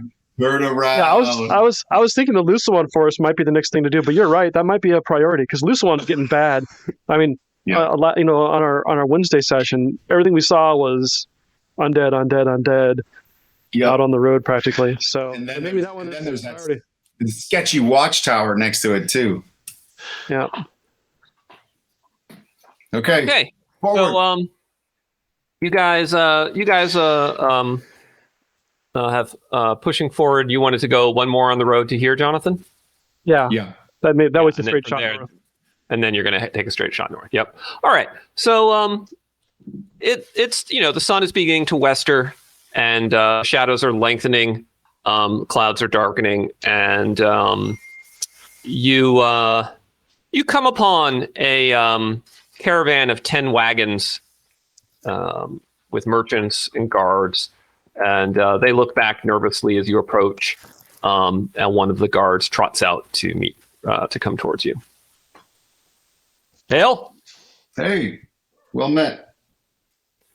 Well met. Give me a reaction roll, Sean. Yep. You're Did at +4. +3 on this one. They are No. +4. All right, 12. Okay. Okay, great. He says, what brings you to this area? Are you from Turos Tem? From Saidanos and then from Turos Tem. We've operated with the legate, helping to rid beastmen from the Viaspin. Ah, wonderful, wonderful. We were there recently. We're heading east to Turos Aster with wagon loads of salt. Did you know the word salary derives from the word salt? It's like the spice of life. No,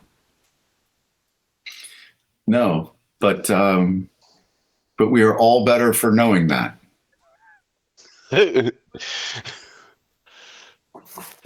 Well, the caravan must get to Aster. Yep. It must flow.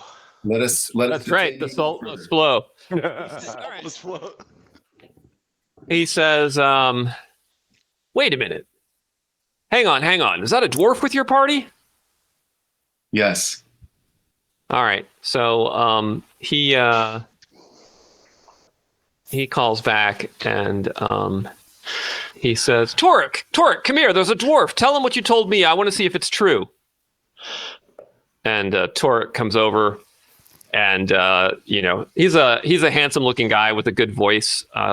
Looks like a mercenary, but you see he's got a little pipe in his belt, so maybe he performs or sings for them as they travel. And he says, what, you want me to tell them about the hidden river? And he's like, yeah, that story. All right, so he's like, all right, Master Dwarf, is it true that upriver from Turos Tele, the Muirman is joined by a hidden river called the Earthway that flows underground from the mountains, and that the dwarves of Azern Kane used the river in the old days to ship ore down from their mines? And Bombor says, I have no idea.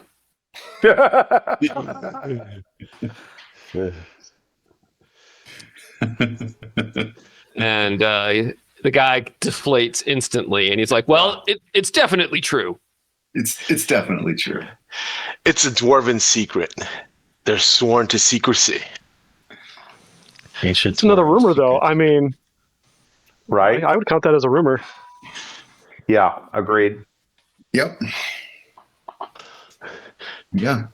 We get our eye Should be on you. dwarven ruins. Sounds like a means of entrance to something. Yeah. Well met. Well, safe travels. All right. Well met. Okay, so that was your third hex for the day. So now you are resting for the night. All right. So the next day is hot, about 90 degrees with clear skies. 28th of Inland. Tomorrow is the beginning of the Festival of the Reaping. All right. So is it mud dry finally? Yes, the mud has finally dried. That's kind of messed. It's kind of sad. Now I'm actually a little sad that we're missing the holiday. Yeah. I'd rather get rid of the demon than party. Yeah. Right. Yeah, no. Yeah, no, I know. Good task. And it would have been quite something to get the demon in the middle of the party. Now, what do we know about these demons? Are they going to stagger each other? Or now that we've got one coming to Prion Raymond, can we assume the next one will come for Androvus? Oh, it's random. It's random, yeah. He's rolling one Whether or not for each the of us. dice like us or not. Yeah.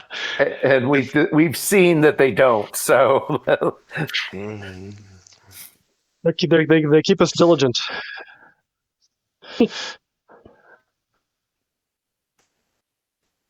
One sec, guys. no worries. I haven't been rolling for sleeping my armor. Should I do that for the last 2 nights just to get us caught up? Go ahead, Jonathan, just in case. Yeah.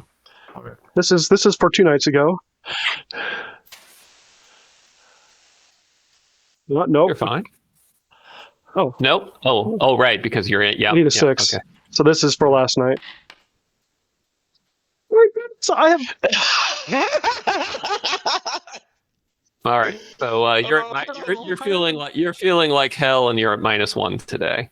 It's because of all the rain I'm and the good for heat. today. I'm good for today. It's tomorrow because I have the one night and then 1 plus 1 for Constitution, and so it's. The Oh, next you're night. right. So if it's So tomorrow, tonight I have to sleep outside of my armor, which means that's when the spider's going to attack. Okay. just in time to go into the forest. Yeah, great. Good timing.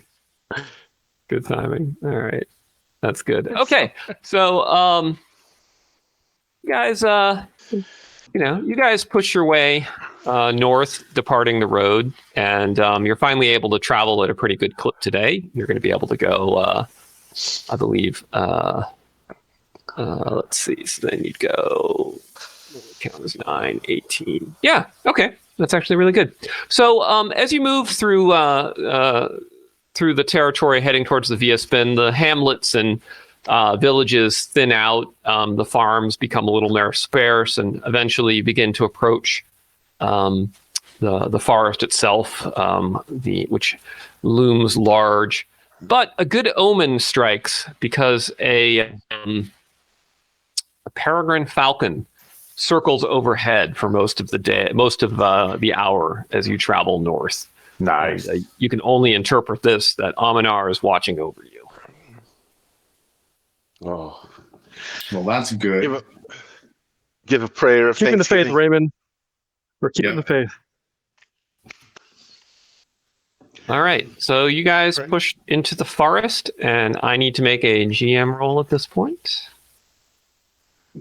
Gumroll.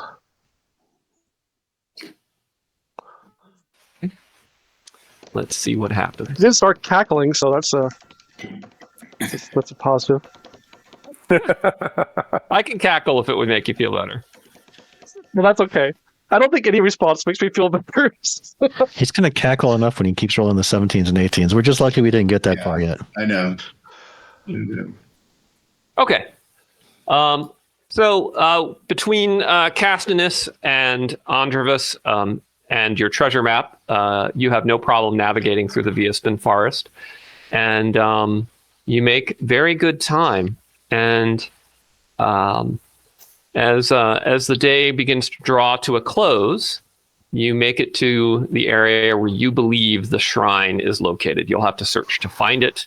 You are at least in the general area, you think. Okay. Awesome.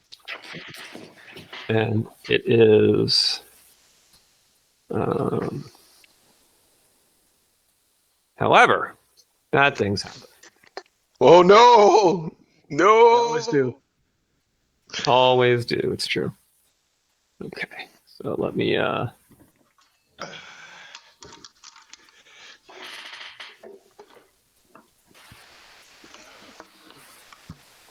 All right, so I'm sliding you guys in. If you wouldn't mind putting yourselves in your marching order.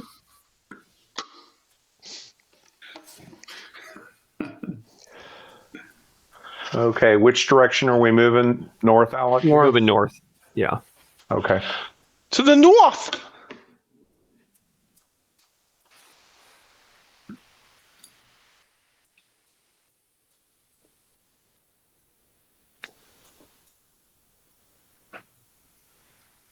We're facing south, though.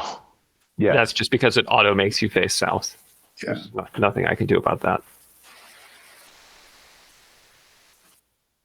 Yep. So go ahead and put yourselves in your marching order. I think I've got everyone down. That's Revilla. Where's Bombor?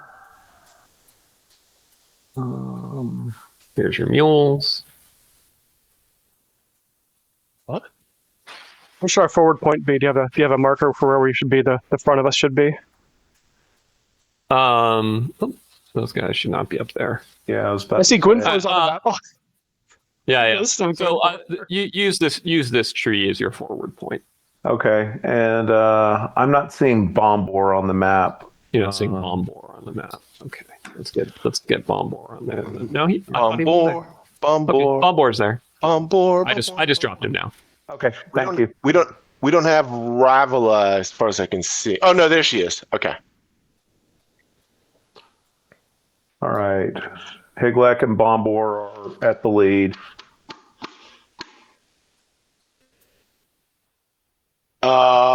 Yeah, and I'm with up there as well. Are we? Yeah, Are we behind. marching in a? Oh, I'm behind. Yeah, you're right behind me. You're my spearman. I can't carry a spear. Navarro, Reyes. Okay. And, Just in the second rank. I mean, I was trying to get a good fit. He can adjust to wherever he needs to be. Are we using the wilderness Yeah, travel or use does the it fall? wilderness travel. Wilderness travel. Yep. Just put it By adjust, I mean he can move in as combat goes. He can Yeah. adjust that way. I mean, Fair enough. I didn't mean it right now. Sorry. I got the scout and the thieves in place. Okay. Hold on, difficult to get in to turn. That's weird. They're all facing the wrong direction for some reason, and I can't turn them. yeah, that's okay. My mouse is acting really stupid today, so.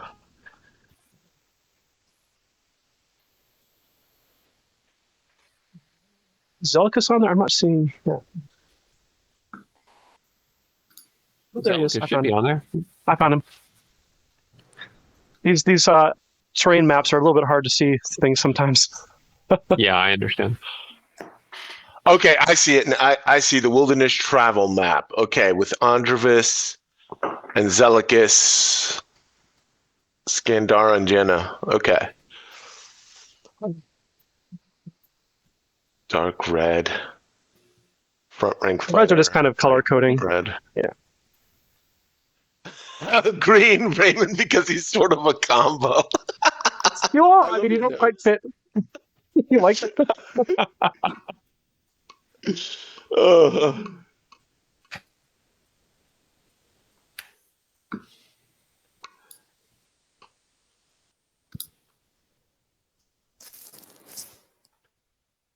You probably kind of actually need to stagger the mules into 3 ranks probably instead of the 2 that I have because I didn't put the mules in there and that was a failure on my part.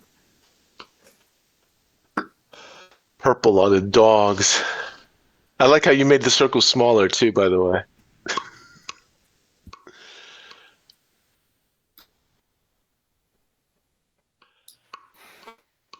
You had swapped 2. I forget who the 2 you swapped were. Was it Raymond and Bombor or? I dropped the revised chart in the Did you? Discord. Yeah. So I'm behind Higlak. I see it now I'm on actually the- looking at. Oh, okay, never mind. I got it. Yep. Cool. Yeah, I'm looking at the chart that Alex put in, and I'm watching things move, and it's like maybe they'll eventually settle into something that looks like the picture. So when you have Yena and Skandara off to the side like that, are they on our flanks or are they still forward of the party towards the flanks? They're on. Well, they're kind of on the flanks front, and I'm not that much far forward because I don't want to be that far forward. As far as if a spider comes, you don't want me to be a long way away. So I'm not doing super explorer forward right now. I'm staying pretty close to the party. Am I missing Horaeus? Am I just missing him? Let's see.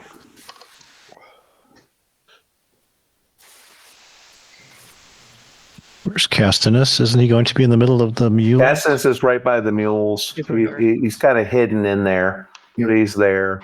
I'm not seeing Horaeus though. That's the one I'm. Yeah, I don't see him either. Yeah. I can see everyone else. Wait, is this? No, that's Scandra. There's Jenna. Okay. Is Reyes on there, Alex? I mean, I dropped him. Maybe he's not. Did you hit Alt to look? Yeah, he's right there. Right where? I think. Oh, he's underneath one of the mules. A mule on top of him. Yeah. I always forget about Alt. Thanks. Oh.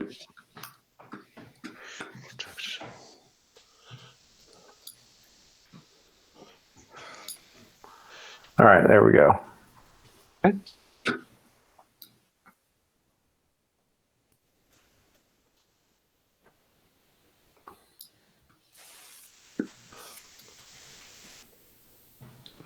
Where's Ravelin now? She's way off in some other area. Did you want her up front or in the back by the diagram?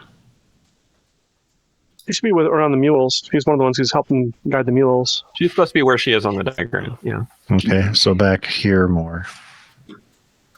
So, really quick question, Alex. So far from the spiders that we've been fighting, when they hit somebody, what are they hitting with? Is it like a piercing? Is it a bludgeoning attack? What kind of attack is it? It is a slashing. Slashing Attack. Yeah, with huge mandibles. Okay, slashing with mandibles and. Okay, got it. Tear her legs off. Got it.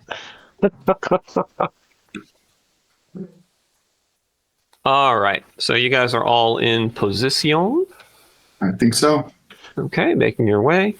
All right, so, and let's see. They can see you. You can see them. The fight begins. I like that you said they. That makes me feel better. It still could go bad, but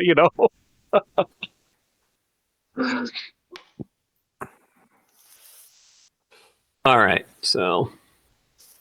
What was that?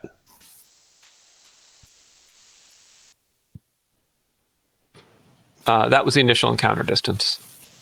Oh.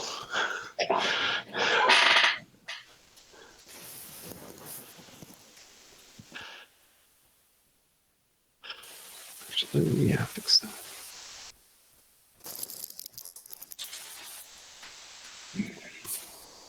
Okay, so you guys are making your way through the dark forest, and about 60 feet to the northwest of Andravis, there is a sudden growl. So, let's see. Neither side had forewarning. Both sides they had forewarning actually because they saw you first. But when the fight begins, you're both in line of sight. The monster's not surprised. Adventurers roll surprise. Okay, so you guys need to roll surprise for the party. On a 1 to 2, the party is surprised, but of course, Andravis will not be surprised.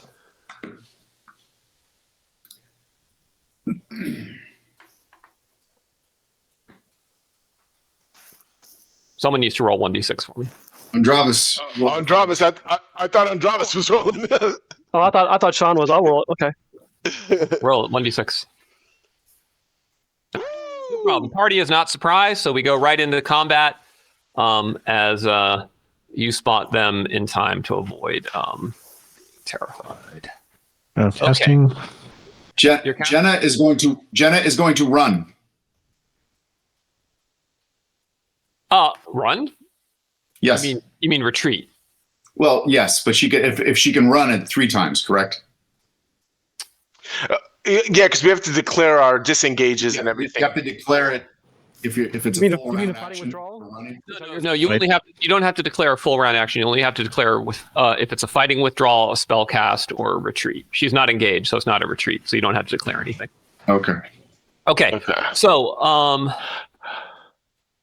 the creatures that you espy are horrific necromantic attack beasts. They look to have been created from a human corpse with its skin stripped off and entrails removed. The arm and leg joints have been twisted and reset, permitting it to crawl swift and low to the ground. And as they open their maws, you see their tongues are set with hollow tips of sharp bone that attach to a base inside the mouth. And these hideous bloodhounds are going to be descending upon you. So they appear undead? Unless you think they could be living creatures that have been skinned alive and had their body and joints twisted, they look pretty necromantic to you. Okay. All right, Skandara is up on a 7. I'm trying to figure out. I still figure out what's her range to those things. I'm trying to. Let's see. Oh, actually, I'm wrong. Sorry, Raymond's up with a 7. I will try something that I haven't tried before. I will rebuke undead. Awesome. Okay, so what level are you? 3rd. 3rd level Crusader. Okay. By the power of Amanar, withdraw or be destroyed. Okay, roll a d20. Whoa, hey. Come on. High roll.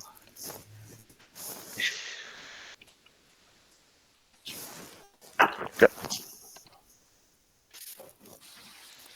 No! They are rebuked. Roll 2d6 for me, Newton. Oh, wow. Clutch. Oh. Ah. All right, one of them is rebuked. Okay. Well, one is better than none. It turns What tail. does rebuke mean? That means Scared, turn basically? undead. Yeah, they're scared off. So they count as frightened and will flee. Okay, Andravis. I will shoot the unfrightened one. Okay.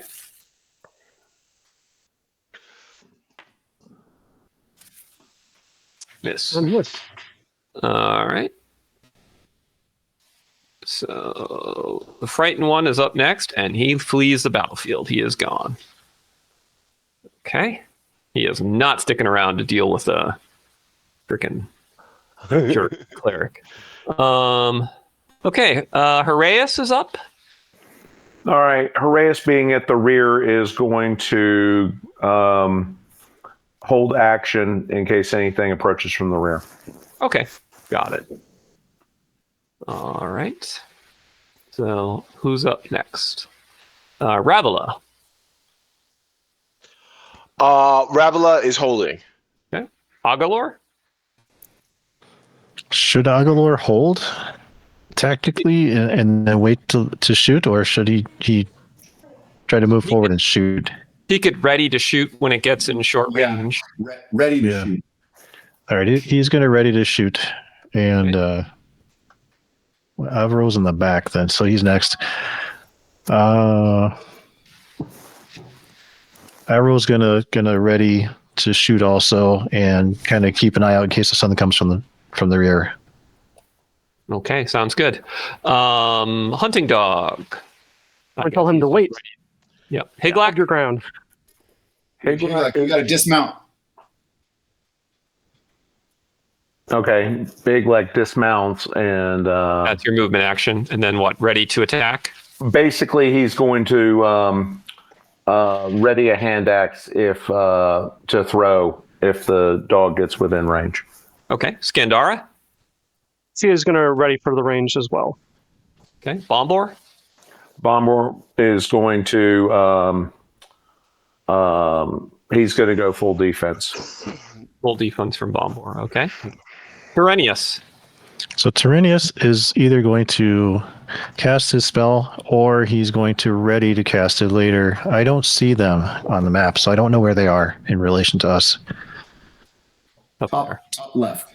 And there's only one that I can see at least. All right. What spell were you casting, Perennius? It would be the missile, the mage missile. Okay. So roll your mage missile. All right.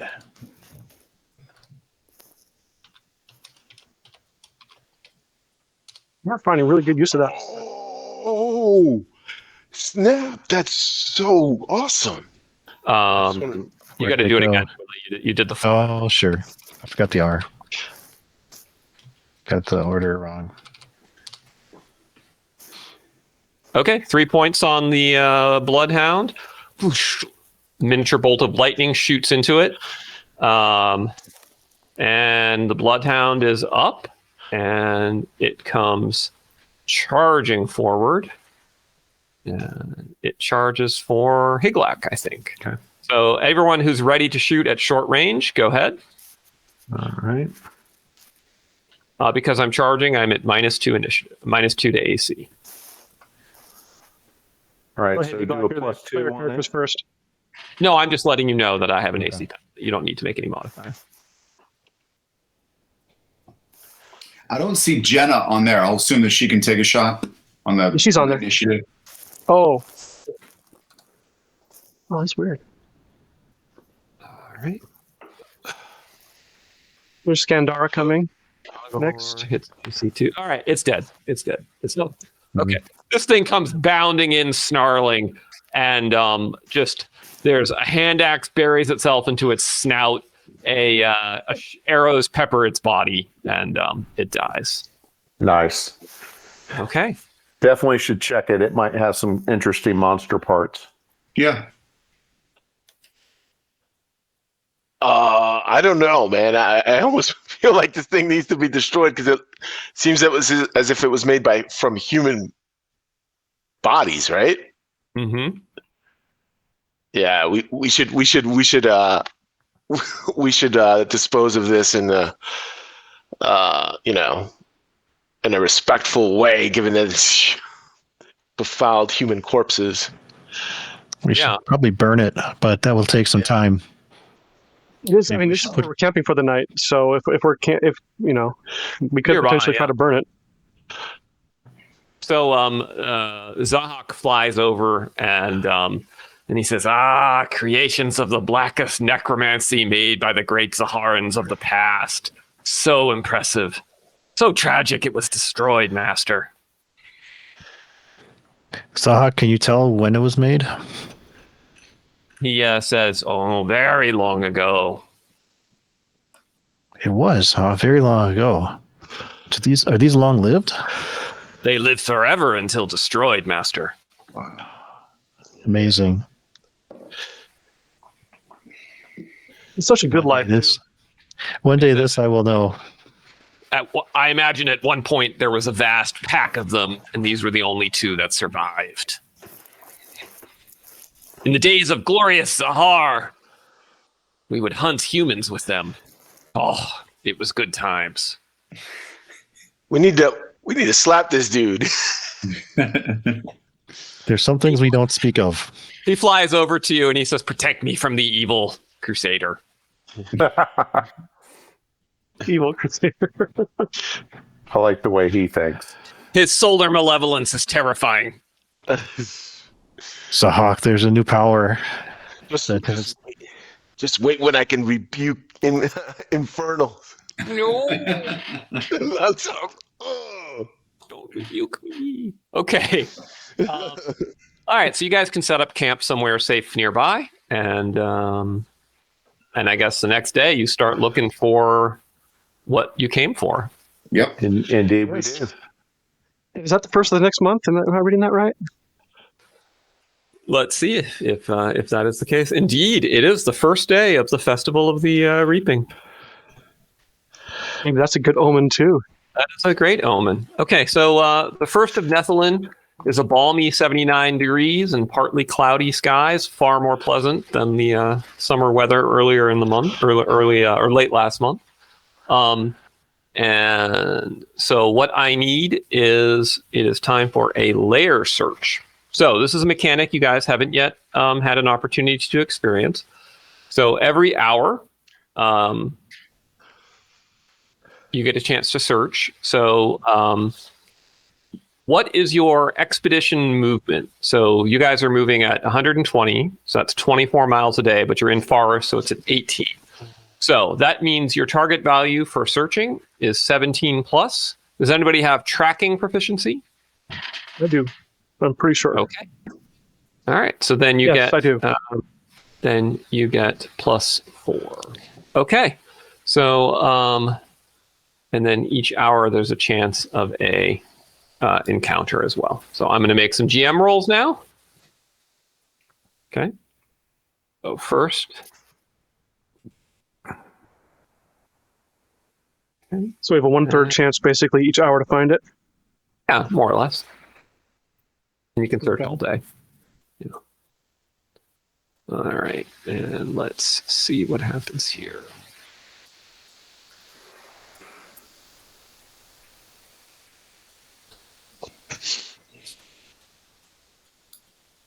Oh, that's interesting. You guys are like, I don't like it. He said something was interesting. Must be bad. I mean, pretty much always. We are a little bit paranoid. Yeah, no, I don't blame you. Oh, that's interesting. Hey,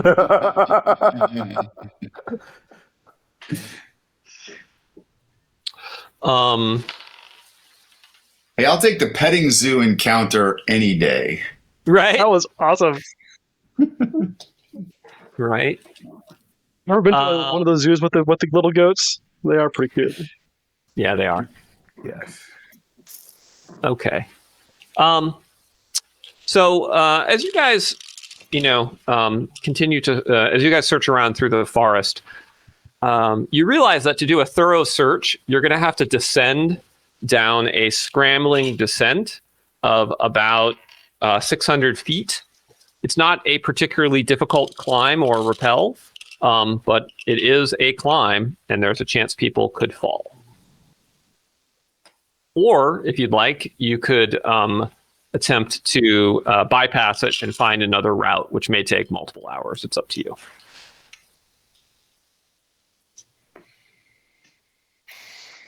I'm inclined to bypass unless we have. I mean, we have rope. What are the? Can you give us an idea of what the risk is? Sure. So, Did you say 600 feet? yeah, 600 feet down. Yeah, scramble. Yes, We've got a bunch of animals too. I don't think you we do could have a bunch of animals. Yeah. Oh, right. Yeah, I think go around on this one. Yeah, I think we Guys in plate armor. Discretion is the better part of valor here. Yeah. Okay, so you guys decide to go around. It takes you that diverts you for about 6 hours worth of travel trying to find a way to get to where you think the lair might be, without having to go down a scrabble. You're like, oh, fucking elves. I mean, No, I would never say that. Bombor might, but Okay. Heglac might too. So it is literally the 7th hour of the day of continued searching and making your way when you're finally able to find the bypass and start to head down. And at that point, something terrible happens. sounds about right.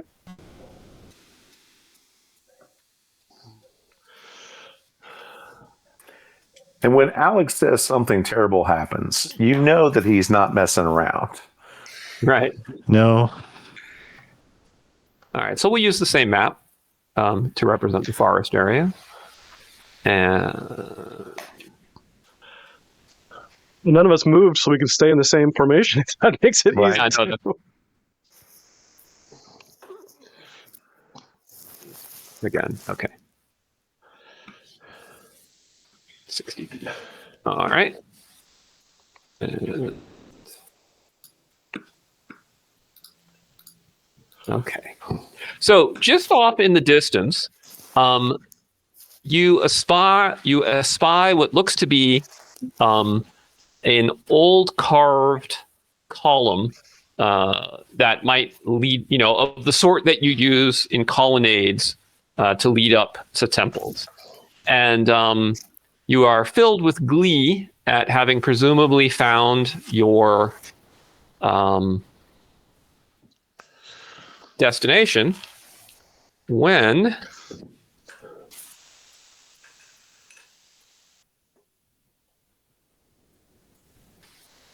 I'll move you guys up here a little bit. All right. When unfortunately from your rear you hear a loud bellow, and it is a hill giant. Oh my goodness. Okay. This is the reason why we have a rear guard, y'all. Yep. So I need you guys to roll to see if you are surprised, and I need to roll to see if the giant is surprised, because neither of you were expecting to find the other. He's like, yeah, I don't get that many visitors. He is not surprised. Go ahead and roll, Jonathan.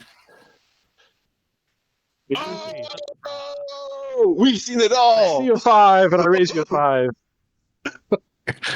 Our dead eyes lay upon him. All right. Not surprised. Not surprised. You guys enter the fight. He enters the fight. Anybody casting spells? Wait. Hold on. Let me just. Would Tyranius know if a sleep spell might work on him? Almost certainly not. Okay, there we go. Yeah. Too many hit die. All right. I will cast a spell. You're casting a spell? You could. Tyranius could also use the web scroll. And hold on. And Ravila will cast. When we prepare to cast a spell, does that use it? Or if I actually, even if I hadn't cast it earlier?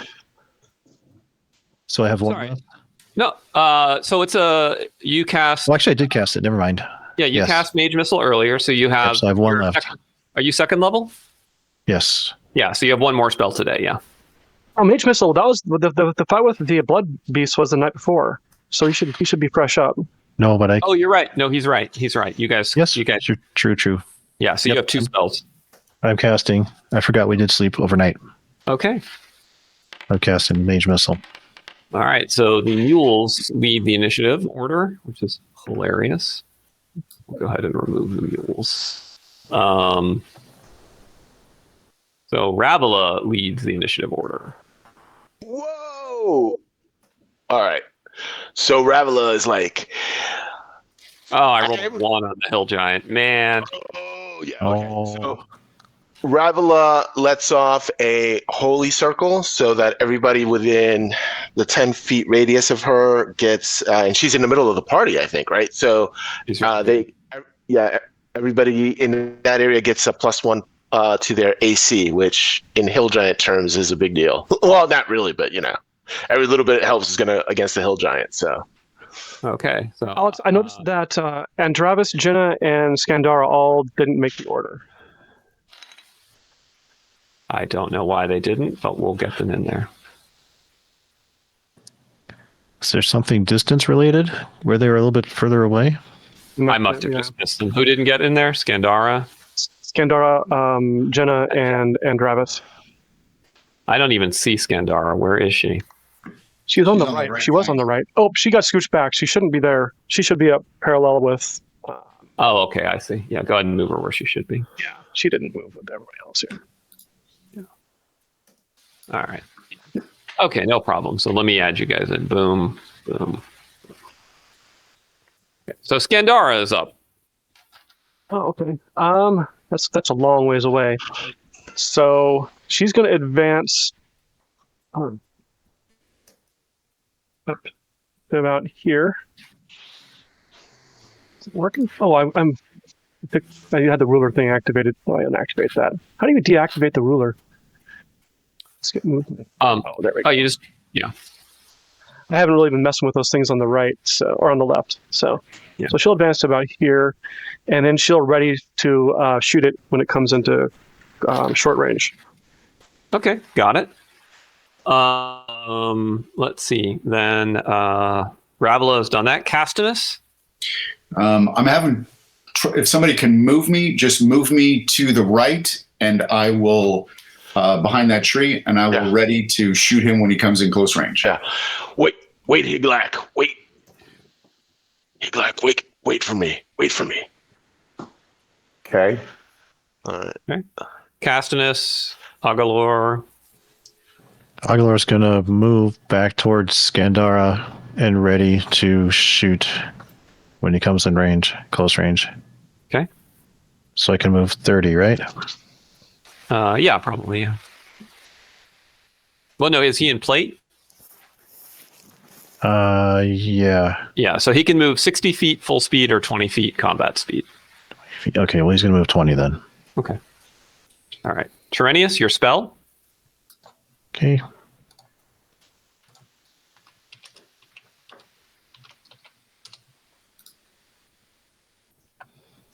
All right, 3 points of damage to the giant. And Mage Missile shoots out. Okay, Genevieve? She's going to move slightly. I still can't move her, but she'll move slightly and ready to fire when he gets into range. Okay, Griffin Russell. I believe that's you, Jonathan. That's me. Let's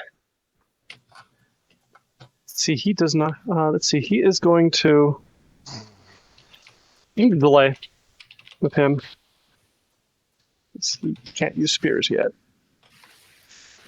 So I'll hold. I think is a proper term. Hold. Okay, just delaying. Okay, Raymond. I touch Higlak, and I'm like, may Aminar protect you from the bludgeoning damage of this giant. Oh, nice. Nice. All right. So you're using a second level physical protection spell to give him. He takes half damage. Half damage from the giant's bludgeoning attacks against you. From extraordinary. Okay. Higlak. Yeah. All right. With that in mind, Higlak is going to run for the front lines. Okay. Obviously, not a charge because he can't get to charge range, but he's running for the front lines. Just right there. And that's fine. And he will go ahead and ready his hand axe if the giant comes within short range. Okay. How about Androvus? I'm going to do a double move, I think. Okay. We'll see how far I can go in on one, but yeah. So here is one move. Here we go, second. Maybe not quite that far forward, a little bit further back. I don't want to be exposed. A little bit further back. There. Okay.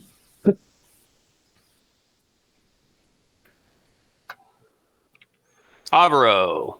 Avro's going to move back into the circle of protection offered by Ravela, and then ready to shoot the giant when he comes in range. Okay. Hunting dog. Hunting dog will follow me. Okay. Heraeus. Since his partner in crime has stepped back, Heraeus is going to step back into the circle. The circle, and he will go full defense. Not sure why Higlak is linked with him. Thanks. Okay, so the giant is up, and from its pouch, it produces a boulder, and it hurls it at Higlak. So let's see here. Just 1,200 feet. Wonderful. Dealing 3d6 bludgeoning damage in a 5-foot radius to the. Cool. Update on the game score. We won 23-3. Wow. What Awesome. a blowout. So all we got to do is beat Navy, and we got the CIC back. All we got to do is beat spiders, and we can go into the temple. Right?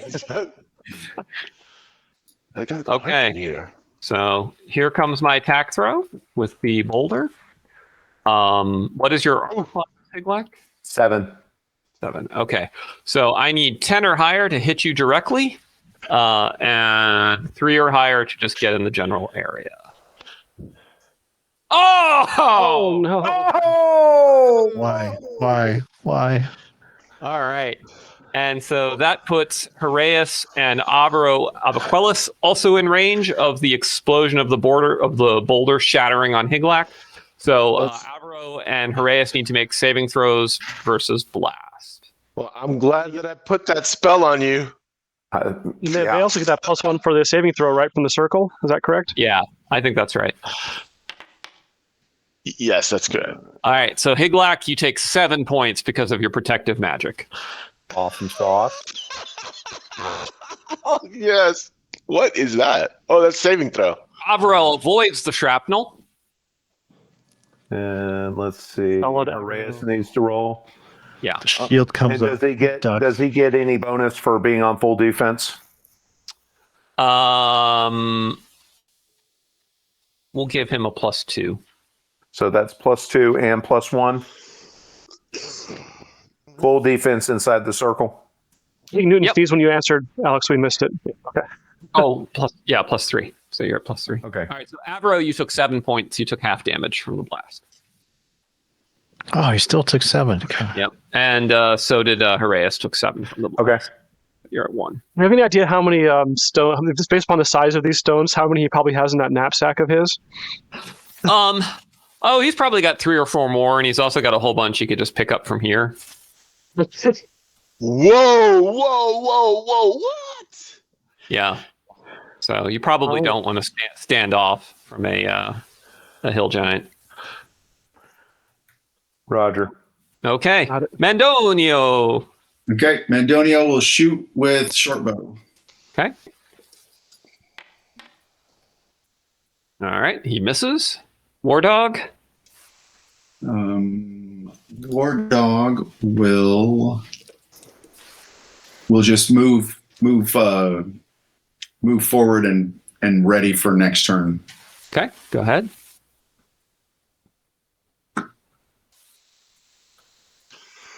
And who else is up? Who's up next? Bomber is up next, and Bomber will stay in the rear and defend the rear. And so Castinus and Jenna both delayed. So Yep. they They can now act. Yeah. okay, Castinus with crossbow. Okay. Nice. Oh, direct hit. Okay. 2 points. Okay. And then Jenna with short bow.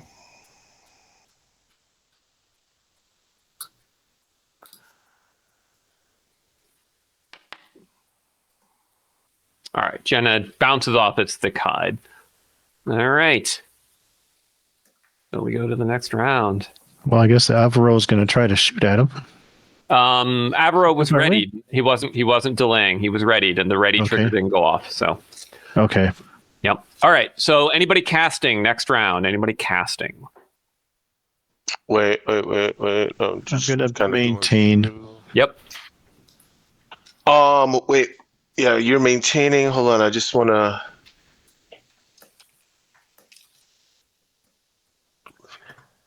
How far away is it? It's about 60 feet away. Hold on. Wait a minute. Wait a minute. I can't do that, can I? All right. Going once.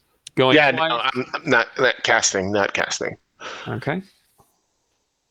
All right. Genevale is up, then the hill giant. Okay, Jenna's going to take a shot. Okay. Well, a good one. Okay, so she misses. All right, well, unfortunately, the hill giant is up at 6, and he is outnumbered by you, so he gets to go. And he is going to hurl another boulder at Higlak.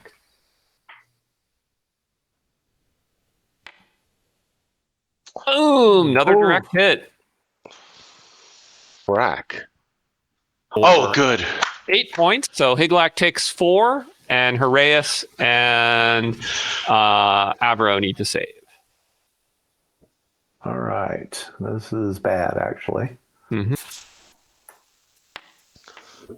Oh! Nice.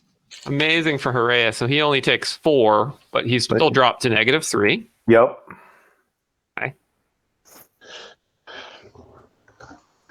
All right. And Avro? Avro looks like he failed. He failed. Was that Yep. who just dropped? All right. So Avro Haraeus. drops to -2. Okay. He just took a whole lot of rock in the face. Yes, he did. Savage. Okay. Well, now it's the rest of you guys basically in any order you want to go. So just go ahead. I will double move. Yeah, Raymond. What? You've lost connection to the server or attempting to reestablish. Okay. Raymond will double move to get behind Higlak. Okay. So my double move, it would be what? Is Your it move is- 60? Your running speed is 60. Your combat move is 20. So double move is 40. So if I run, but then that gives me a -2, correct, to my AC? Correct. That's correct. But I'm not worried about that right now, so I'll run. I'll run Okay. to get behind Higlak. Okay.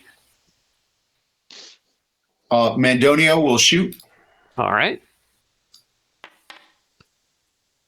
All right. Mandonio's arrow goes nowhere near the giant, and he says, I think I saw another one.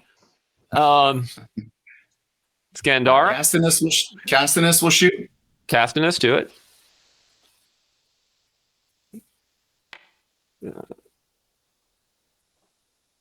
Castinus AC3 is a miss. Okay. Scandara and Andravis.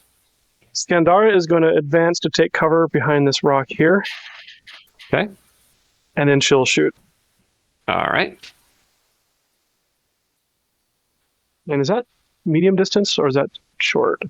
What does she have? A short bow? She has a short bow. Whoops. She's at medium range. So -2. Yeah.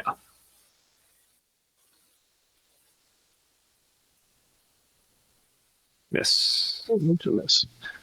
And Okay. Andravis, he is going to do kind of the same thing. He's going to advance behind this log and take cover. And he will shoot with his longbow. Okay. Oh my goodness. And he will miss. Oh, so close. Okay. Anybody else? Who else? Right. Down. Griffin. Tyranius is shooting another Yep. missile at him. 5 points. Oh, nice hit. Okay. Yeah. And then Ravela is going to have to start saving people in order to give him the best chance of not Right. Yep. rolling bad. So she's gonna have to drop the holy circle and then either staff or lay on hands on Haraeus. Let's start with Haraeus first. Yep. We'll All start right. with Haraeus. So it's been within one round. That's +2. It's The the same hit round, point- isn't it? Yeah, within one round. Oh, within one round. Got it. So that's +2. His hit points make it -2, so it's 0. +4 for his hit die, +3 for her healing, +1 for the staff. So you're at D20 +8. And plus 2 for herbs. We got restocked. You got room. So +10. D20 +10, Newton.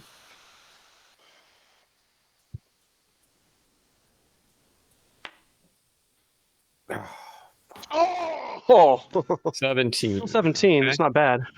not bad. It could have been 27, though. Yeah. So 1d6. But that's all right. That's all right. Let's come on. 17. All right. What was your D6 roll?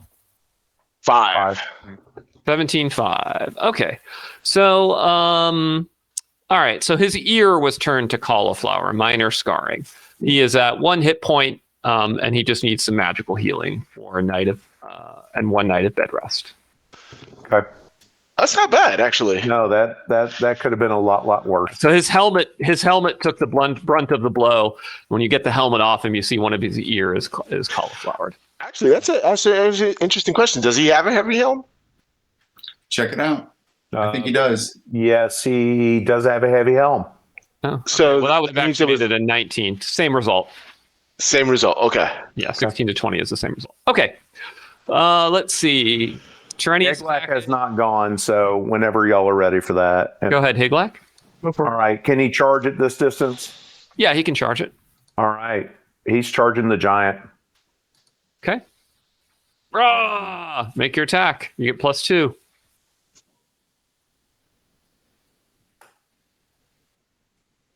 Oh, yes! There it is. Okay. So, what weapon are you equipped with? I'm equipped with his short sword, or his magical sword. Yeah.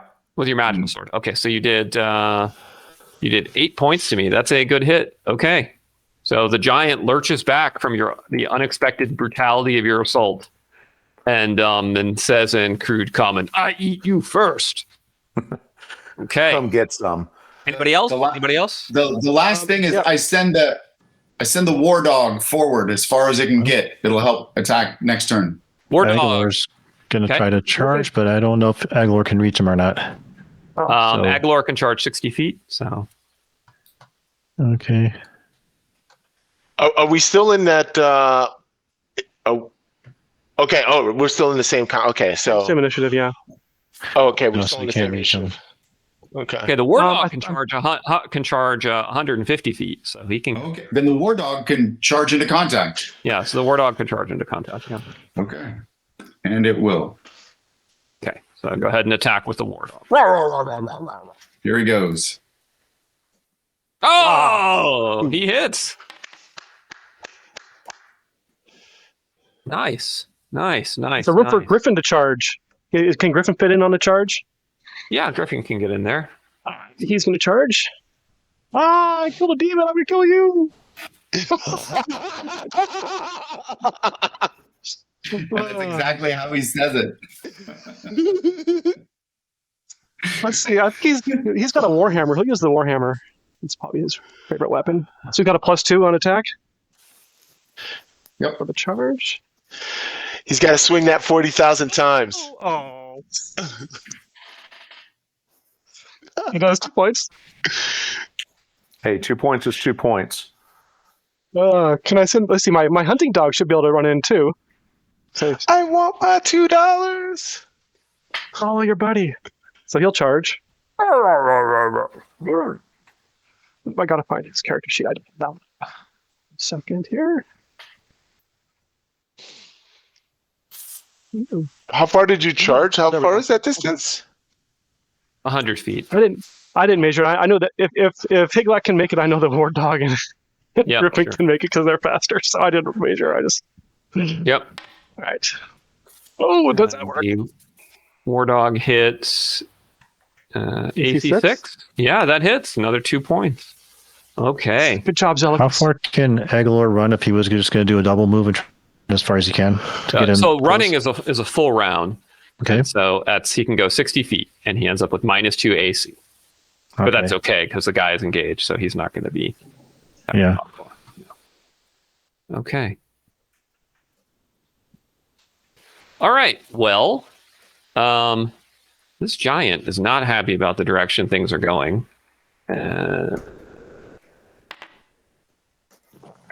Giant says, "Too many of you, not that hungry," and declares a retreat. Oh, and now we're declaring actions. So I will cast a spell. I'll attack him as he runs away. I mean, he's not so fast, homeboy. You knocked my boy down. Do we want to? Yeah. Let's Big harvest amounts of him. parts. What's the range on the weapon? I like Cass's bit. Yeah, I'm casting. Okay. Yeah. All right. Let's see what happens here. I want to burn the webbing, the scroll of I webbing. wouldn't burn it. It's No, it's it's running very away. short. It's Save it. very short range anyway. So. No, Yeah. Well, that's right. It's like 10 feet, isn't it? Yeah. I'm It's very just- short range. I'm just still concentrating on the other spell. All right. So Skandar first. Yes, Gandara is first. So she's going to advance a little bit. Now, can she ready to when it turns its back and steps away from melee? Oh, no, she can't snipe from... Oh, wait. So, wait. I'm sorry, I need to figure out the distance. She's going to advance as far as she can, which is, I think, 30 feet. Combat speed, up to 5 stone, 40 feet. So she'll advance up to here. And can she ready so as soon as it turns its back and leaves melee, she can shoot it? And Yeah, she can do that. get a backstab out of it? Yes. She'll do that. Okay. All right. Well, it's up and it is hightailing it out of there. So it turns and goes running. So you can short range snipe it. Go ahead. So is that a +2? Yep.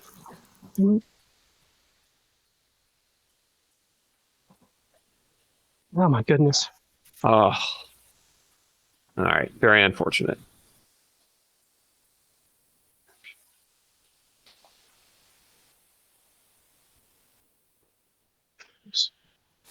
Shooting- This is like when you're hunting and you got a wounded animal running off through the forest. You're going to go track it and finish it off. That's right. Oh. Okay. So the giant has moved 90 feet south of you guys. So I'm just going to move him over here. Okay. Oh, Exactly. can he, is he still visible given that he's a giant? He is still visible. Yeah. Okay. All right. Is it? It's Castanus, the War Dog, Raymond, Higlak. So The war dog. Castanus can't do anything, so he's going to pull rear security. The war dog is going to chase him down. All right.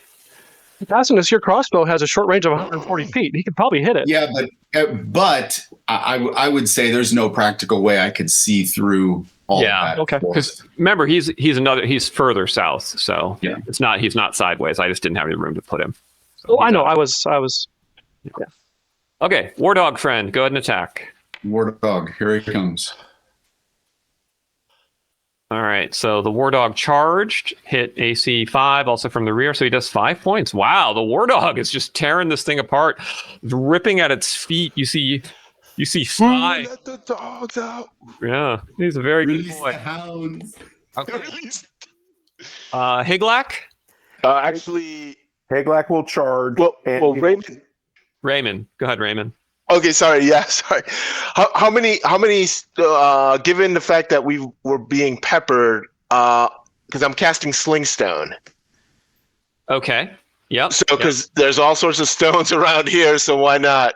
Yeah. And it's pretty, so, how are we counting this as a hills at a D6 or? Let me take a look here. I will tell. Yeah, because there are a lot of stones all around here in this fight. So, And you are third level? third level, yeah. He's in range. Okay. So, I would call this. I would actually. I'm going to give you a D10 just because he's been throwing breaking rocks at you. So roll D10 for number available. You can only throw up to 3, but it makes it more likely to throw. Right, yep. All right. So Okay. there's plenty of rock fragments to hurl at him, and Okay, so I get 3 attacks. Yep. Right. I So, haven't seen Slingstone since the first episode. first attack is a 13. this is from All right. who? This is from Raymond. Raymond. Okay. So first attack is a 13. Your attacking his rear makes it 15. So you hit him. Okay, Second one? and second one. Roll 1d20. Miss. Third one. Oh, so close. It was teasing me. Hit. All right. So you do 2d4 bludgeoning to him, Newton.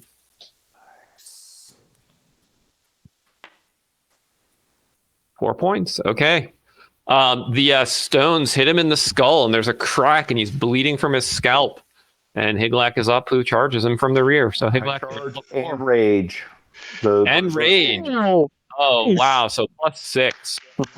Breaking out episode 1 again. We got Slingstone and Berserk. This is awesome. All right. So Higlak +6. This dude is going down. Come on, man! Oh, We're getting teased by that 20 now. Come on.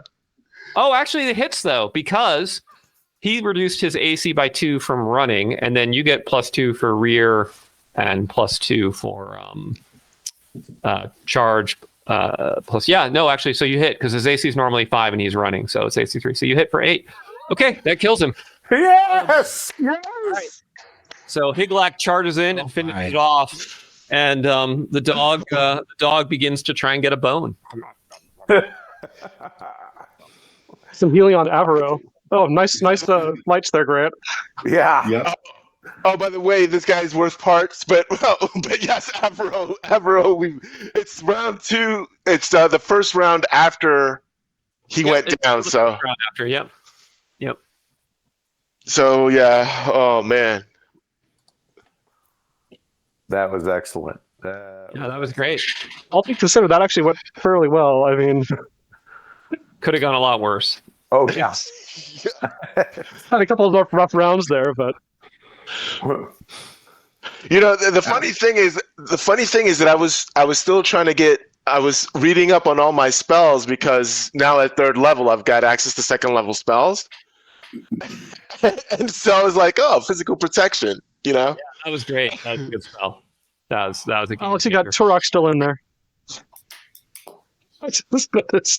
Well, that's fine. It balances out because I had Bromborn not in there last time. Oh, and Kyria's in there as well. That's pretty funny. Well, it doesn't automatically update, so that's why. It's all good. Just a man. few points. Yeah, it's just a few points. I'm just letting you know for the future. Yep, I I'm noticed updating it now. So, I will say this, Alex, you are Johnny on the spot in terms of updating that stuff. So, yeah, props. oh, well, thank you. All right, so Kyria has been removed and Turok has been removed. Okay, let's roll to see how Avro is doing. So he has con 13, so that's +1 within 1 round, makes it +3. 4 hit dice makes it +7. Healing 10. Healing stick 11, and +2 more for the goods. So +13. He's also got a heavy helmet. +15. +15. Yeah, we can't forget that heavy helm. We Yep. pay money for that. Oh, So I'm rolling a d20 +15. Yep. Oh. Okay, give me a d6. Roll a d6. Roll a d6. Hang on. Who's rolling? Oh no! How does this always happen? Okay, so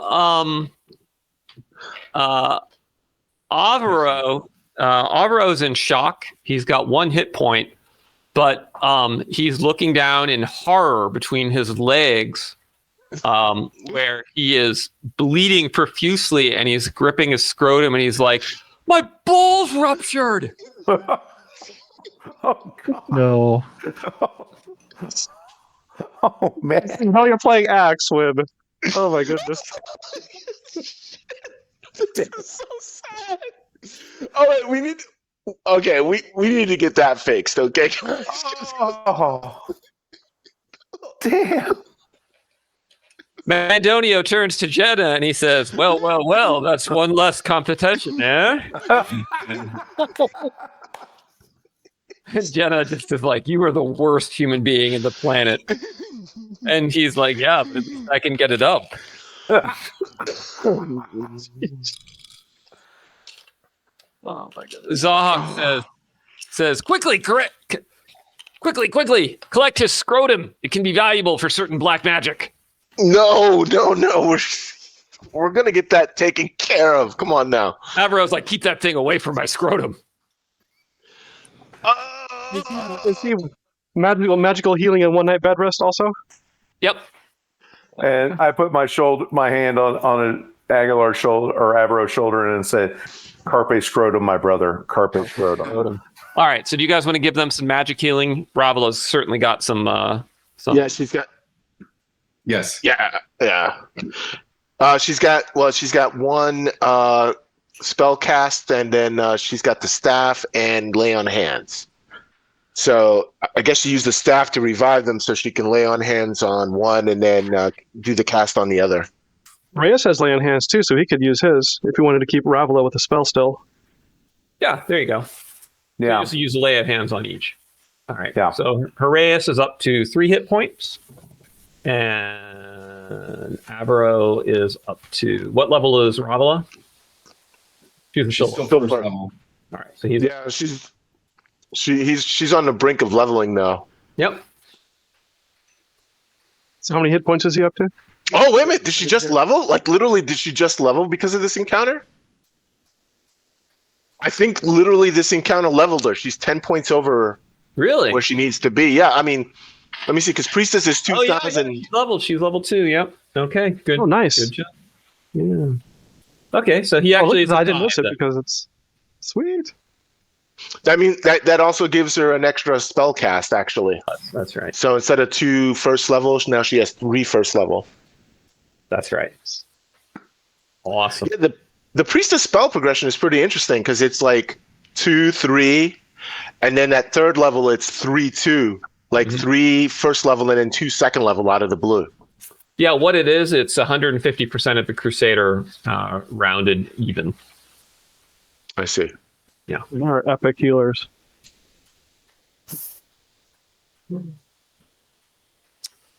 Okay, so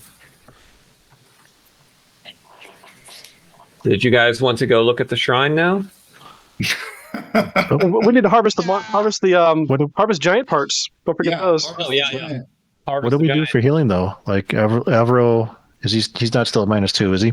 No, he's up. He's at 3. He's at 3 hit points. 5 hit points. He's at 5 hit points. So you could then do healing check on him, no problem. You could use Comfrey for another D3. Yep, we can do that. If you, Raymond, if you want to roll 2 D3s, I'll mark them down. Roll 2 what? 2 D3? Yeah, one and then 1, and I'll mark off 2 Comfrey. Not at the same time. All right, first D3 roll. Okay. And second D3 roll. Okay. So that brings Horaeus up to 5 hit points.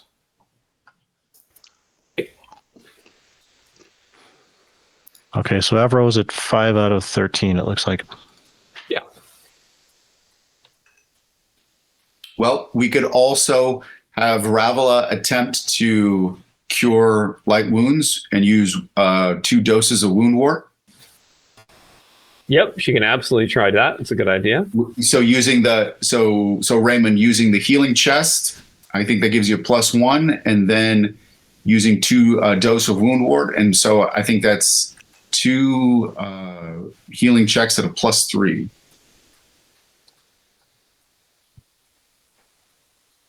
You're muted, Newton. So 2, this is a proficiency check, so Yeah. D20s. Okay. Yep. No, Okay. I think you need a 12 or higher. Okay. So first D20 +3 roll. That's a fail. You need a 14 or higher, and you get +3, so you need effectively 11s. +3. Okay.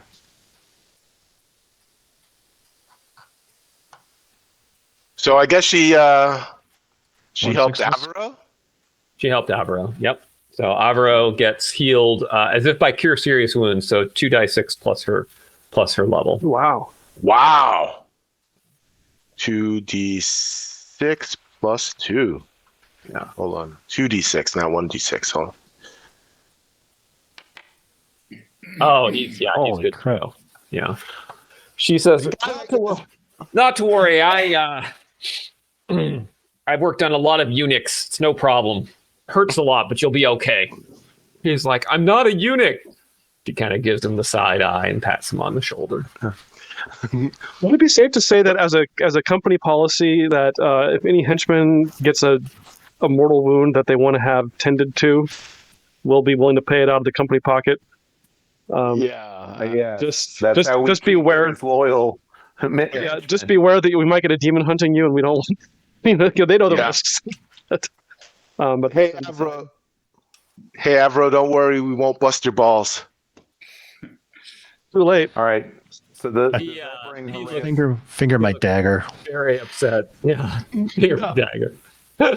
so does that bring Haraeus up to full? Yeah. No, that brought Avro. That brought Avro up to full. Okay. Haraeus is still down. So someone could cast a Cure Light Wounds on him if they wanted to. Yeah. I'll do that as Raymond. Right, because I cast the second level spell, I cast the first level spell, I've got one first level spell left, so. And that's 1d6 plus 1, right? Yeah, Cure Light Wounds is 1d6 plus 1. So he gets another 6. Okay, well that brings him up to full. All right. He's in good shape. Or they just need a night's bed rest, though, correct? So they're still considered. They're still considered incapacitated, but yeah. So, but they're not in any danger unless they. Stern look won't kill them. No, that's right. Okay, so what do you guys want to do? Let's check out the temple or the shrine. Let's get to the shrine. Yeah. Okay. To the shrine. Did we harvest the parts? From... Oh yes. Yeah. Yes. Okay. So the slain hill giant can be harvested for a pituitary gland worth 600. Okay. And of course we get harvest a bone for the dog.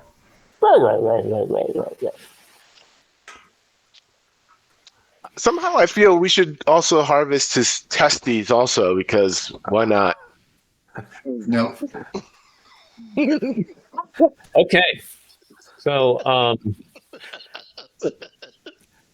but what are you going to carry them in, man? What do you In certain cultures, they're a delicacy,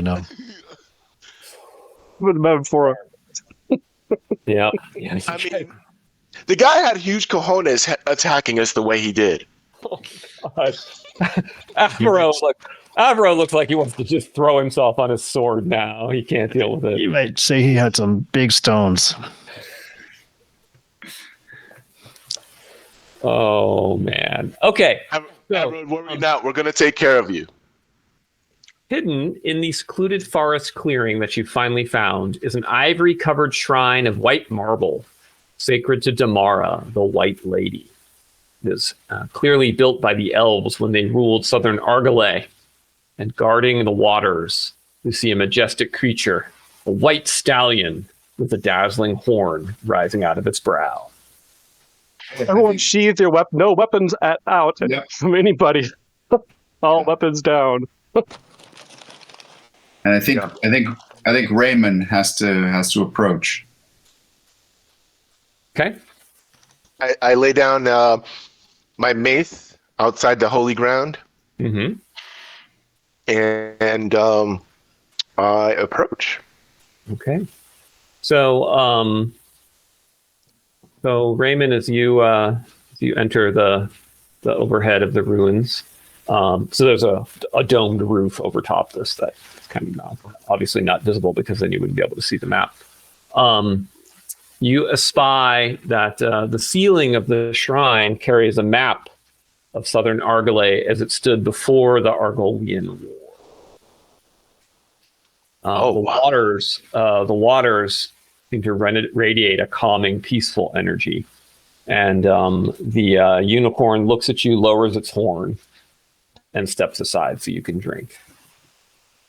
Wow. I bow respectfully to the unicorn, and I approach and drink of the water.